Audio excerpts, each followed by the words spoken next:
ಇವತ್ತಿನ day and ಏಜಲ್ಲಿ PAN ಇಂಡಿಯಾಗೆ ಒಂದು ಹೊಸ ಅರ್ಥನೇ ಬಂದಿದೆ. ಆ್ಯಂಡ್ ಎಲ್ಲರೂ they want to do pan India movies. ಸಾಕಷ್ಟು ಜನ ಪ್ಯಾನ್ ಇಂಡಿಯಾ ಸೂಪರ್ ಸ್ಟಾರ್ಸ್ ಆಗಿದ್ದಾರೆ. ಆ್ಯಂಡ್ ಪ್ಯಾನ್ ಇಂಡಿಯಾ ಇಂದ ಪ್ಯಾನ್ ಗ್ಲೋಬಲ್ ಅನ್ನೋದು ಮತ್ತೊಂದು ಹೊಸ ಟರ್ಮ್. ಆದರೆ ಈ ಒಂದು ಫೀಲ್ಡಲ್ಲಿ ಮಾತ್ರ ಬಹಳ ಕಡಿಮೆ, ಅಂದರೆ ಬೆರಳೆಣಿಕೆಯಷ್ಟು ಜನ ಪ್ಯಾನ್ ಇಂಡಿಯಾ ಪಾಪ್ಯುಲಾರಿಟಿನ ಪಡ್ಕೊಂಡಿರ್ತಾರೆ.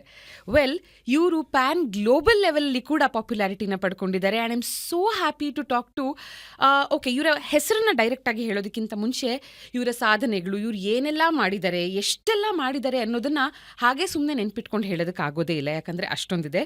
So let me use my mobile as I've made some notes about ನನ್ನ ಶೋಗೆ ಇವತ್ತು ಬಂದಿರುವಂಥ CM. ಎಸ್, ಸೊ ಇವರು leading colorectal surgeon, gut specialist, expert in treating piles, fissure, fistula ಮತ್ತು ಪೆರಿಏನಲ್ ಆಪ್ಸಿಸ್, ಮತ್ತು ಕಾನ್ಸ್ಟಿಪೇಷನ್ ಇರಬಹುದು, colorectal cancer ಇರಬಹುದು, renowned proctologist, ನಮ್ಮ ಬೆಂಗಳೂರವರು, ನಮ್ಮ ಕನ್ನಡದವರು. ಬಟ್ ನಾನು ಆಗಲೇ ಹೇಳಿದ ಹಾಗೆ ಪ್ಯಾನ್ ಇಂಡಿಯಾ, ಪ್ಯಾನ್ ಗ್ಲೋಬಲ್ ಲೆವೆಲಲ್ಲಿ ಪಾಪ್ಯುಲಾರಿಟಿನ ಪಡ್ಕೊಂಡ್ರವರು. 25+ ಇಯರ್ಸ್ ಇನ್ ಹೀಲಿಂಗ್ ಆ್ಯಂಡ್ ಪ್ರತಿದಿನ 18-20 ಸರ್ಜರೀಸ್ ಮಾಡ್ತಾರೆ. ಅಷ್ಟು busy sir. And founder CEO of Smiles institute of gastroenterology, ನಮ್ಮ ಭಾರತದಲ್ಲಿನ the most popular doctor CM Parameshwar. Sir ನಮಸ್ತೆ, welcome to voice of Bengaluru. Thank you, madam. Thank you very much for a very, very warm introduction. And voice of Bengaluru, you said, right? You were telling pan global, alva? Huh. I think you should be voice of the planet. Oh my God. Okay. ನಿಮ್ಮ ಭಾಷೆಗಳ ಮೇಲಿನ ಹಿಡಿತ I am just in ಆವ್ of it. ಯಾಕಂದ್ರೆ ನಿಮ್ಮ ಸಾಕಷ್ಟು ಪಾಡ್ಕಾಸ್ಟ್ಗಳನ್ನ ನಾನು ನೋಡಿದೆ. ಹಾಗಾಗಿನೇ when I said PAN India doctor, I really made it. ಯಾಕಂದ್ರೆ ಯಾವುದೇ ಒಂದು ಪ್ರಾಂತ್ಯಕ್ಕೆ ಹೋಗಿ ಅಲ್ಲಿನ ಜನರ ಲೋಕಲ್ ಭಾಷೆಯಲ್ಲಿ ಅವ್ರಿಗೆ ಅದನ್ನ ಅರ್ಥ ಮಾಡಿಸೋದಿದೆಯಲ್ಲ. ಯಾಕಂದ್ರೆ ನೀವು ಈ ಪ್ರೊಫೆಷನ್ನ ಇಷ್ಟು ಹೃದಯಕ್ಕೆ ಹತ್ತಿರವಾಗಿ ತಗೊಂಡಿರೋದು ನಾಟ್ ಜಸ್ಟ್ ಬಿಕಾಸ್ ಓಕೆ ನೀವು ಇದನ್ನ ಆಯ್ಕೆ ಮಾಡ್ಕೊಂಡಿದ್ದೀರಾ, ಇದು ನಮ್ಮ ಹೊಟ್ಟೆಪಾಡು ಅಂತ ಅಷ್ಟೇ ಅಲ್ಲದೆ, you are here to create ಒಂದು ಮಿಷನ್ಗೋಸ್ಕರ ಇಲ್ಲಿದ್ದೀರಾ, ಇಲ್ಲಿ ಏನೋ ಒಂದು ಬದಲಾವಣೆ ತರಬೇಕು ಅಂತ ಇಲ್ಲಿದ್ದೀರಾ. ಎಲ್ಲಾ ಭಾಷೆನ ಇಷ್ಟು ಚೆನ್ನಾಗಿ ಮಾತಾಡಿದಾಗ PAN global, as A rightly made it, ಎಲ್ಲಾ ಕಡೆಗಳಿಂದ ಕನ್ಸ್ಯೂಮ್ ಏನ್ ಮಾಡ್ತಿರ್ತಾರೆ ಕಾಂಟೆಂಟ್, ಅವರೆಲ್ಲರನ್ನ ರೀಚ್ ಔಟ್ ಆಗಬಹುದು. Exactly. So multilingual basically. So ನಮಗೆ ಒಂದು ಮದರ್ ಟಂಗ್ ಅಂತ ಇರುತ್ತೆ, ಮಾತೃಭಾಷೆ. ಸೊ ನಮಗೆ ಹೇಗೆ ಮಲ್ಟಿಲಿಂಗ್ವಲ್ ಆದ್ವಿ ಅಂತ ಹೇಳಿದ್ರೆ, ನಾವು ಚಿಕ್ಕ ವಯಸ್ಸಲ್ಲೇ ಬೇರೆ ಬೇರೆ ಭಾಷೆಗಳಿಗೆ ಎಕ್ಸ್ಪೋಸ್ ಆದ್ವಿ. ನಮ್ಮ ಶಾಲೆಯಲ್ಲಿ ಮಲಯಾಳಂ, ತಮಿಳ್, ತೆಲುಗು ಇವರೆಲ್ಲ ಇದ್ರಲ್ಲ, ಚಿಕ್ಕ ವಯಸ್ಸಲ್ಲಿ ಎಕ್ಸ್ಪೋಸ್ ಆಗಿದ್ದಕ್ಕೆ ಅದು ತುಂಬಾ ಈಸಿ ಆಯಿತು ಭಾಷೆ ಕಲಿಯೋಕ್ಕೆ. ಈಗ ಭಾಷೆ ಕಲಿಬೇಕಂದ್ರೆ ಕಷ್ಟ. ಮಕ್ಕಳಲ್ಲಿ ಅಬ್ಸಾರ್ಬ್ ಆಗೋದು ತುಂಬಾ ಇರುತ್ತೆ. ಸೊ ಹಾಗಾಗಿ ಈ ಭಾಷೆ ಮೇಲೆ ಹಿಡಿತಾ ಬಂದಿದ್ದು ಬಿಕಾಸ್ ಆಫ್ ಸ್ಕೂಲಿಂಗ್. ಓಕೆ, ಒಂದು ಭಾಷೆ ಮೇಲಿನ ಹಿಡಿತ and there is an art of storytelling, right? Beautiful ಆಗಿ ಇನ್ಸ್ಟೆನ್ಸಸ್ ಗಳನ್ನ ಹೇಳೋದು. And you being a very good orator, especially ನಿಮ್ಮ ಫೀಲ್ಡ್ ಅಲ್ಲಂತೂ ಇದು ತುಂಬಾ ಮುಖ್ಯ ಅನ್ಸುತ್ತೆ. ಯಾಕಂದ್ರೆ ನೀವು ಯಾವ ಫೀಲ್ಡ್ ನ ಆಯ್ಕೆ ಮಾಡ್ಕೊಂಡಿದ್ದೀರೋ ಇದರಲ್ಲಿನ ಇಶ್ಯೂಸ್ ಎಲ್ಲರೂ ಮಾತಾಡೋದಕ್ಕೆ ಅದೊಂದು ಸೋಷಿಯಲ್ ಸ್ಟಿಗ್ಮಾ ಇದ್ದೇ ಇದೆ. ಐ ಥಿಂಕ್ ಇವತ್ತಿನ ದಿನ ಸೆಕ್ಸ್ ಎಜುಕೇಶನ್ ಬೇಕಾದ್ರೂ ಓಪನ್ ಆಗಿ ಮಾತಾಡ್ತಾರೆ, ಬಟ್ ನಾಟ್ ದಿಸ್. ಸೊ ಇದನ್ನ ನೀವು ಆಯ್ಕೆ ಮಾಡ್ಕೊಂಡು ಓಪನ್ ಆಗಿ ನೀವು ಮಾತಾಡಿದಾಗ ಸಾಕಷ್ಟು ಜನ ಓಪನ್ ಅಪ್ ಆಗೋದಕ್ಕೆ it gives them an opportunity. ಹೌದೌದು ಮೇಡಮ್. ಆಕ್ಚುಲಿ ಈ ಸ್ಪೇಸ್ ಇದೆಯಲ್ಲ, ಪೈಲ್ಸು, ಫಿಷರು, ಫಿಸ್ಚುಲಾ, ಕಾನ್ಸ್ಟಿಪೇಷನ್, ಹೆಂಗಸರಲ್ಲ ಗಂಡಸರೇ ಆಗಲಿ ಯಾರು ಶೇರ್ ಮಾಡಲ್ಲ. ಇದನ್ನ ಶೇರ್ ಮಾಡಿದ್ರೆ ತಮಾಷೆ ಮಾಡ್ತಾರೆ, ಕಿಂಡಲ್ ಮಾಡ್ತಾರೆ ಅಂತ. ಕರೆಕ್ಟ್. ಸೊ ಹೇಗೆ ನಾವು ರೀಚ್ ಆಗಬೇಕು ಅವ್ರಿಗೆಲ್ಲ? ಒಂದೇ ದಾರಿ ಇರೋದು through social media. Correct, right? So ಈ ಸೋಷಿಯಲ್ ಮೀಡಿಯಾ ಇಂದ ಇವತ್ತು ಎಷ್ಟೋ ಜನಕ್ಕೆ, ಹೆಣ್ಮಕ್ಳಿಗೆ ವಿಶೇಷವಾಗಿ, ನನಗೆ ಈ ಸಿಂಪ್ಟಮ್ಸ್ ಇದೆ ಅಂತ ಅವರು ಹಾಸ್ಪಿಟ್ಲಿಗೆ ಬಂದಿದ್ದಾರೆ. ಹಾಗಾಗಿ ಈ ಸಬ್ಜೆಕ್ಟಲ್ಲಿ ಡೈರೆಕ್ಟಾಗಿ ನಾವು ಮನೆಗಳಿಗೆ ರೀಚ್ ಆಗಿದ್ದೀವಿ, ಅವ್ರ ಮನಸ್ಸನ್ನು ಮುಟ್ಟಿದ್ದೀವಿ, ಅವ್ರ ಹೃದಯನ ಗೆದ್ದಿದ್ದೀವಿ, ಅವ್ರ ಕಾಯಿಲೆನ ವಾಸಿ ಮಾಡಿದ್ದೀವಿ ಥ್ರೂ ದಿಸ್ ಮೀಡಿಯಂ. ಇನ್ನು ಭಾಷೆ ಅಂತ ಹೇಳಿದ್ರಲ್ಲ, ನಮಗೆ ಇಡೀ ದೇಶದಿಂದ ಪೇಷಂಟ್ ಬರ್ತಾರೆ ಮೇಡಮ್. ಕರೆಕ್ಟ್. ಕೆಲವ್ರು ಯಾರೋ ತಮಿಳ್ನಾಡಿಂದ ಬರ್ತಾರೆ, ಅವರಿಗೆ ಹಿಂದಿ ಗೊತ್ತಿರಲ್ಲ, ಇಂಗ್ಲೀಷ್ ಗೊತ್ತಿರಲ್ಲ. ತಮಿಳ್ ಭಾಷೆಯಲ್ಲಿ ಅವ್ರ ಹತ್ರ ನಾವು ಮಾತಾಡಿದ್ರೆ ಅವ್ರಿಗೊಂದು ಬಾಂಡಿಂಗ್ ಡೆವಲಪ್ ಆಗುತ್ತೆ, ಟ್ರಸ್ಟ್ ಬಿಲ್ಡ್ ಆಗುತ್ತೆ. ಸೊ ಹೆಲ್ತ್ ಕೇರಲ್ಲಿ ಟ್ರಸ್ಟ್ ಬಿಲ್ಡ್ ಆದಮೇಲೆ ಮಾತ್ರ ಪೇಷಂಟು ನಮ್ಮ ಹತ್ರ ಸರ್ಜರಿ ಮಾಡಿಸ್ಕೊಳ್ಳೋದು. ಇಲ್ಲದೆ ಹೋದರೆ ಎಷ್ಟೇ ಸ್ಕಿಲ್ಡ್ ಆಗಿದ್ರು ಸಹ ಆ ಟ್ರಸ್ಟ್ ಬೆಳೆದೇ ಹೋದರೆ ಪೇಷಂಟು ನಮ್ಮ ಹತ್ರ ಸರ್ಜರಿ ಮಾಡಿಸ್ಕೊಳ್ಳಲ್ಲ. ಬರೀ ಪೇಷಂಟ್ ಅಲ್ಲ, ಟ್ರಸ್ಟ್ ಇದೆಯಲ್ಲ, that is only thing this world requires. Trust ಇದ್ರೆ ಎಲ್ಲ ಮೂವ್ ಆಗ್ತಾ ಇರುತ್ತೆ, ತಂತಾನೇ ಮೂವ್ ಆಗ್ತಾ ಇರುತ್ತೆ. ಹಾಗಾಗಿ trust building is very very important. And ಒಂದು ವಿಷಯ ನಿಜವಾಗ್ಲೂ ನನಗೆ ಗೊತ್ತಿರಲಿಲ್ಲ, ವಿತ್ ಸರ್ಪ್ರೈಸ್ ಮೀ ವಾಸ್, ನೀವು ಒಂದು ಇಂಟರ್ವ್ಯೂನಲ್ಲಿ ಹೇಳ್ತೀರಾ 1980s ಅಲ್ಲಿ HIV ಬಗ್ಗೆ ಏನ್ ಸ್ಟಿಗ್ಮಾ ಇತ್ತು, ಹೌದು, ಪೈಲ್ಸ್ ನ ಬಗ್ಗೆ ಅಥವಾ ನಿಮ್ಮ ಫೀಲ್ಡ್ ನ ಯಾವುದೇ ಒಂದು ಇಶ್ಯೂಸ್ ನ ಬಗ್ಗೆ ಆ ಸ್ಟಿಗ್ಮಾ ಇದೆ ಅಂತ. ಅಂಡ್ ಸುಮಾರು ಜನ ಇದನ್ನ ಸೆಕ್ಷುಲಿ ಟ್ರಾನ್ಸ್ಮಿಟೆಡ್ ಡಿಸೀಸ್ ಅನ್ಕೊಳ್ತಾರೆ ಪೈಲ್ಸ್ ನ ಅಂತ. ನಿಜವಾಗ್ಲೂ ನಂಗೆ ಇದು ಗೊತ್ತಿರಲಿಲ್ಲ. It is extremely shocking. Yes, actually 80s ಅಲ್ಲಿ HIV-ನ ಹೇಗೆ ಟ್ರೀಟ್ ಮಾಡ್ತಿದ್ರು ಅಂತ ಹೇಳಿದ್ರೆ, HIV ಅಂದ ತಕ್ಷಣ ಒಂಥರ ಅವ್ರಿಗೊಂದು ಬ್ರ್ಯಾಂಡಿಂಗ್ ಮಾಡ್ಬಿಡ್ತಿದ್ರು, ಇದು ಸೆಕ್ಷುಯಲ್ ಟ್ರಾನ್ಸ್ಮಿಷನ್ ಅಂತ. ಅಫ್ಕೋರ್ಸ್ ಸೆಕ್ಷುಯಲ್ ಟ್ರಾನ್ಸ್ಮಿಷನ್ ಅಂತೂ ಬರ್ತಿತ್ತು, ಬಟ್ 80s ಅಲ್ಲೆಲ್ಲ ಡಾಕ್ಟರ್ಸ್ ಪ್ರಾಕ್ಟೀಸ್ ಮಾಡ್ತಿರಲ್ಲ ಹಳ್ಳಿಗಳಲ್ಲಿ, ಒಂದೇ ಇಂಜೆಕ್ಷನ್ 10 ಜನಕ್ಕೆ ಕೊಡೋರು. ಸೊ ಅಲ್ಲಿಂದನೇ HIV ಬಂದಿತ್ತು. ಬ್ಲಡ್ ಟ್ರಾನ್ಸ್ಫ್ಯೂಷನ್ ಇಂದ HIV ಬಂದಿತ್ತು, ಬಟ್ ಆದರೆ HIV ಸೆಕ್ಷುಯಲ್ ಟ್ರಾನ್ಸ್ಮಿಷನ್ ಆಗಿದೆ ಅಂತ ಒಂದು ಬ್ರ್ಯಾಂಡಿಂಗ್ ಆಗ್ತಿತ್ತು. ಇವತ್ತು ಎಷ್ಟೋ ಜನ piles, fissure, fistula some kind of sexually transmitted disease ಅಂತ ತುಂಬ ಜನರಿಗೆ ಇವತ್ತು ಮನಸ್ಸಲ್ಲಿದೆ. ಎರಡನೇದು, ಈ ಗೇಸ್ ಇರ್ತಾರಲ್ಲ madam, gays and transgenders, so ಅವರಿಗೆಲ್ಲ because they use a different route for sexual activity, ಅವರಲ್ಲಿ ಪೈಲ್ಸು, ಫಿಷರು, ಫಿಸ್ಚುಲಾಸು ತುಂಬ ಆಗುತ್ತೆ. ಸೊ ಯಾಕೆ ಜನ ಇದನ್ನ ಸಂಕೋಚ ಪಡ್ತಾರೆ ಅಂತ ಹೇಳಿದ್ರೆ, ಒಂದು ಸೆಕ್ಷುಯಲಿ ಟ್ರಾನ್ಸ್ಮಿಟೆಡ್ ಅಂತ, ಎರಡು ಇದೇನೋ ದೇವ್ರು ಕೊಟ್ಟ ಶಾಪ ಅಂತ ಕೆಲವರು ಹಳ್ಳಿ ಜನ. 30th I am going to Mumbai to operate on a very big Bollywood star, very very big. ನನ್ನ ಹತ್ರ ಕಾಂಟ್ರಾಕ್ಟ್ ಸೈನ್ ಮಾಡಿದ್ದಾರೆ, NDA, ನಾನ್ ಡಿಸ್ಕ್ಲೋಜರ್ ಅಗ್ರಿಮೆಂಟ್ ಅಂತ. ನನಗೆ ಆಗಿತ್ತು ಅಂತ ನೀವೆಲ್ಲೂ ಬಾಯ್ಬಿಡಂಗಿಲ್ಲ ಅಂತ. ಪ್ಲಸ್ ಯಾಕೆ, ಒಂದು ಕ್ಲೋಸ್ ಫ್ರೆಂಡ್ ಒಬ್ರು ಜಿಲ್ಲಾಧಿಕಾರಿ ಇರ್ತಾರೆ, ಅವ್ರು ಯಾವುದೇ ಒಂದು ದೊಡ್ಡ ಜಿಲ್ಲೆಯಲ್ಲಿ ಜಿಲ್ಲಾಧಿಕಾರಿ ಆಗಿರ್ತಾರೆ, ಅವ್ರಿಗೆ ಫಿಸ್ಚುಲಾ ಆಗಿರುತ್ತೆ. ಅವ್ರೇನು ಮಾಡ್ತಾರೆ, ಫಿಸ್ಚುಲಾ ನನ್ನ ಹಾಸ್ಪಿಟಲ್ಗೆ ಬರಬೇಕಾದ್ರೆ ಫಸ್ಟ್ ಇನ್ಸ್ಟ್ರಕ್ಷನ್ ನನಗವರು, ನಾನು IAS DC ಅಂತ ಯಾರಿಗೂ ಹೇಳಬಾರ್ದು, ನಂಬರ್ 1 ಕಂಡೀಷನ್. ನಂಬರ್ 2, ನಾನು ಬ್ಯಾಕ್ ಡೋರಿಂದ ಬರ್ತೀನಿ, ಬ್ಯಾಕ್ ಡೋರಿಂದ ಹೋಗ್ತೀನಿ. ಮೂರನೇದು ಮೇಡಮ್, ಅವರು ಬರಬೇಕಾದ್ರೆ ಬೆಂಗಳೂರಿಗೆ ಅವರು ಅಫಿಷಿಯಲ್ ಕಾರಲ್ಲಿ ಬರಲ್ಲ, ಅಫಿಷಿಯಲ್ ಡ್ರೈವರ್ ಜೊತೆ ಬರಲ್ಲ, ಒಂದು ಪ್ರೈವೇಟ್ ಟ್ಯಾಕ್ಸಿನ ಹೈರ್ ಮಾಡಿ ಲೋಕಲ್ ಮ್ಯಾನ್ ಥರ ಟ್ಯಾಕ್ಸಿ ಡ್ರೈವರ್ ಗೊತ್ತಿಲ್ಲ ಇವರು ಜಿಲ್ಲಾಧಿಕಾರಿ ಅಂತ. ಎಷ್ಟು ಜನಕ್ಕೆ ಸಂಕೋಚ, ನಾಚಿಕೆ, ಮುಜುಗರ ಅಂತ ಹೇಳಿದ್ರೆ ಇದನ್ನ ಯಾರು ಶೇರ್ ಮಾಡ್ಕೊಳ್ಳೋಕ್ಕೆ ಇಷ್ಟಪಡಲ್ಲ. ಹೆಂಡತಿ ಮಕ್ಳ ಹತ್ರ ಶೇರ್ ಮಾಡಲ್ಲ, ಗಂಡ ಹೆಂಡತಿ ಹತ್ರ ಶೇರ್ ಮಾಡಲ್ಲ, ಮಕ್ಕಳು ತಂದೆ ತಾಯಿ ಜೊತೆ ಶೇರ್ ಮಾಡಲ್ಲ, ಫ್ರೆಂಡ್ಸ್ ಜೊತೆ ಶೇರ್ ಮಾಡಲ್ಲ. ಹಾಗಾಗಿ ಶೇರ್ ಮಾಡದೇ ಇದ್ದದಕ್ಕೆ ಪ್ರತಿಯೊಂದು ಪೇಷಂಟ್ ನಮ್ಮ ಹತ್ರ ಬರ್ತಾರಲ್ಲ, ಬರೋದು ತುಂಬಾ ಕೆಟ್ಟ ಸ್ಟೇಜಲ್ಲಿ ಬರ್ತಾರೆ, ವರ್ಸ್ಟ್ ಸ್ಟೇಜಲ್ಲಿ ಬರ್ತಾರೆ. ಆ ಸ್ಟೇಜಲ್ಲಿ ಏನಾದರೂ ಒಂದು ಸರ್ಜರಿ ಮಾಡಲೇಬೇಕು. 100ಕ್ಕೆ 85 ಜನಕ್ಕೆ ನಮ್ಮ ಹತ್ರ ಬರೋರಿಗೆ ಆಪರೇಷನ್ ಬೇಕಾಗತ್ತೆ, ಬರೋದೆಲ್ಲ ಅಡ್ವಾನ್ಸ್ ಸ್ಟೇಜಲ್ಲೇ ಬರ್ತಾರೆ. ಆದ್ರೆ ನೋಡಿ ಸರ್, ಇವಾಗ ಯಾರೇ ಒಬ್ರು ಡಾಕ್ಟರ್ ಅವರ ಕೈಗುಣ ನಮ್ಗೆ ಇಷ್ಟ ಆಗಿದೆ, ಅವ್ರು ಚೆನ್ನಾಗಿ ಟ್ರೀಟ್ ಮಾಡಿದ್ದಾರೆ ಎಂದಾಗ ಆ ವರ್ಡ್ ಆಫ್ ಮೌತ್ ಇರುತ್ತೆ. ನಾವ್ ಇನ್ನೊಬ್ರಿಗೆ ಹೇಳ್ತೀವಿ, ಅವ್ರು ಮತ್ತೊಬ್ರಿಗೆ ಹೇಳ್ತಾರೆ. ಬಟ್ ನಿಮ್ ಫೀಲ್ಡ್ ಅಲ್ಲಿ ಏನಾಗುತ್ತೆ, ಯಾರು ಯಾರಿಗೂ ಹೇಳಲ್ಲ. ದೋ 5 lakh ಹ್ಯಾಪಿ ಪೇಷಂಟ್ಸ್ ಎಕ್ಸ್ಪೀರಿಯನ್ಸ್ ಮಾಡಿದ್ರು ನಿಮ್ಮ ಸೇವೆಯನ್ನ, ಅಂಡ್ ಮೋರ್ ದನ್ 50,000 ಸರ್ಜರೀಸ್. ಯಾರು ಹೋಗಿ ಹೇಳ್ಕೊಳಲ್ಲ ದಟ್ ನಂಗೆ ಪೈಲ್ಸ್ ಆಗಿತ್ತು, CM ಪರಮೇಶ್ವರ್ ಸರ್ ಆಪರೇಟ್ ಮಾಡಿದ್ದು ಅಂತ. ಇಲ್ಲಿ ಯಾರು ಮಾಡಿದ್ರು ಅನ್ನೋದು ಪಾಯಿಂಟ್ ಆಗಲ್ಲ, ನನಗೆ ಪೈಲ್ಸ್ ಆಗಿತ್ತು ಅನ್ನೋದು ಪಾಯಿಂಟ್ ಆಗ್ಬಿಡುತ್ತೆ. ಸೊ ನಮ್ಮ ಫೀಲ್ಡಲ್ಲಿ ಪೇಷಂಟ್ಗೆ ಹೇಳ್ತೀವಿ, ಒಂದು ವಿಡಿಯೋ ಕೊಡ್ತೀರಾ ಅಂತ. ಹೆಣ್ಮಕ್ಳು ಒಂದು ವಿಡಿಯೋ ಕೊಡಿ ಅಂತ. ಸರ್ ನಾನು ಕೊಡಲ್ಲ ಸರ್ ವಿಡಿಯೋನ ಅಂತ. ಯಾಕೆ? ಪ್ರಪಂಚಕ್ಕೆಲ್ಲ ಗೊತ್ತಾಗ್ಬಿಡುತ್ತೆ ನಂಗೆ ಪೈಲ್ಸ್ ಆಗಿದೆ ಅಂತ. ನಾನು ನೋಡಿ, ನೀವು 15 ವರ್ಷ ಸಫರ್ ಮಾಡಿದ್ದೀರಾ, 25 ವರ್ಷ ಸಫರ್ ಮಾಡಿದ್ದೀರಾ.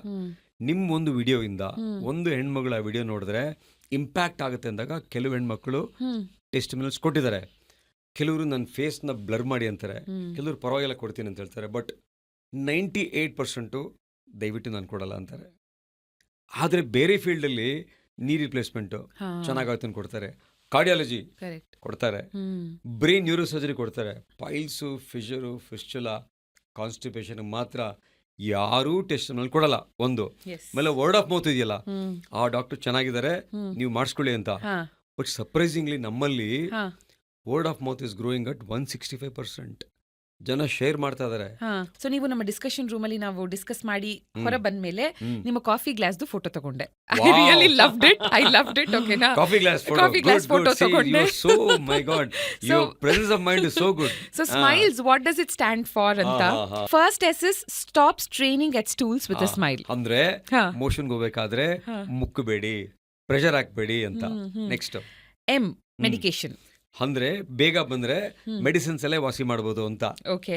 I increased fibre food.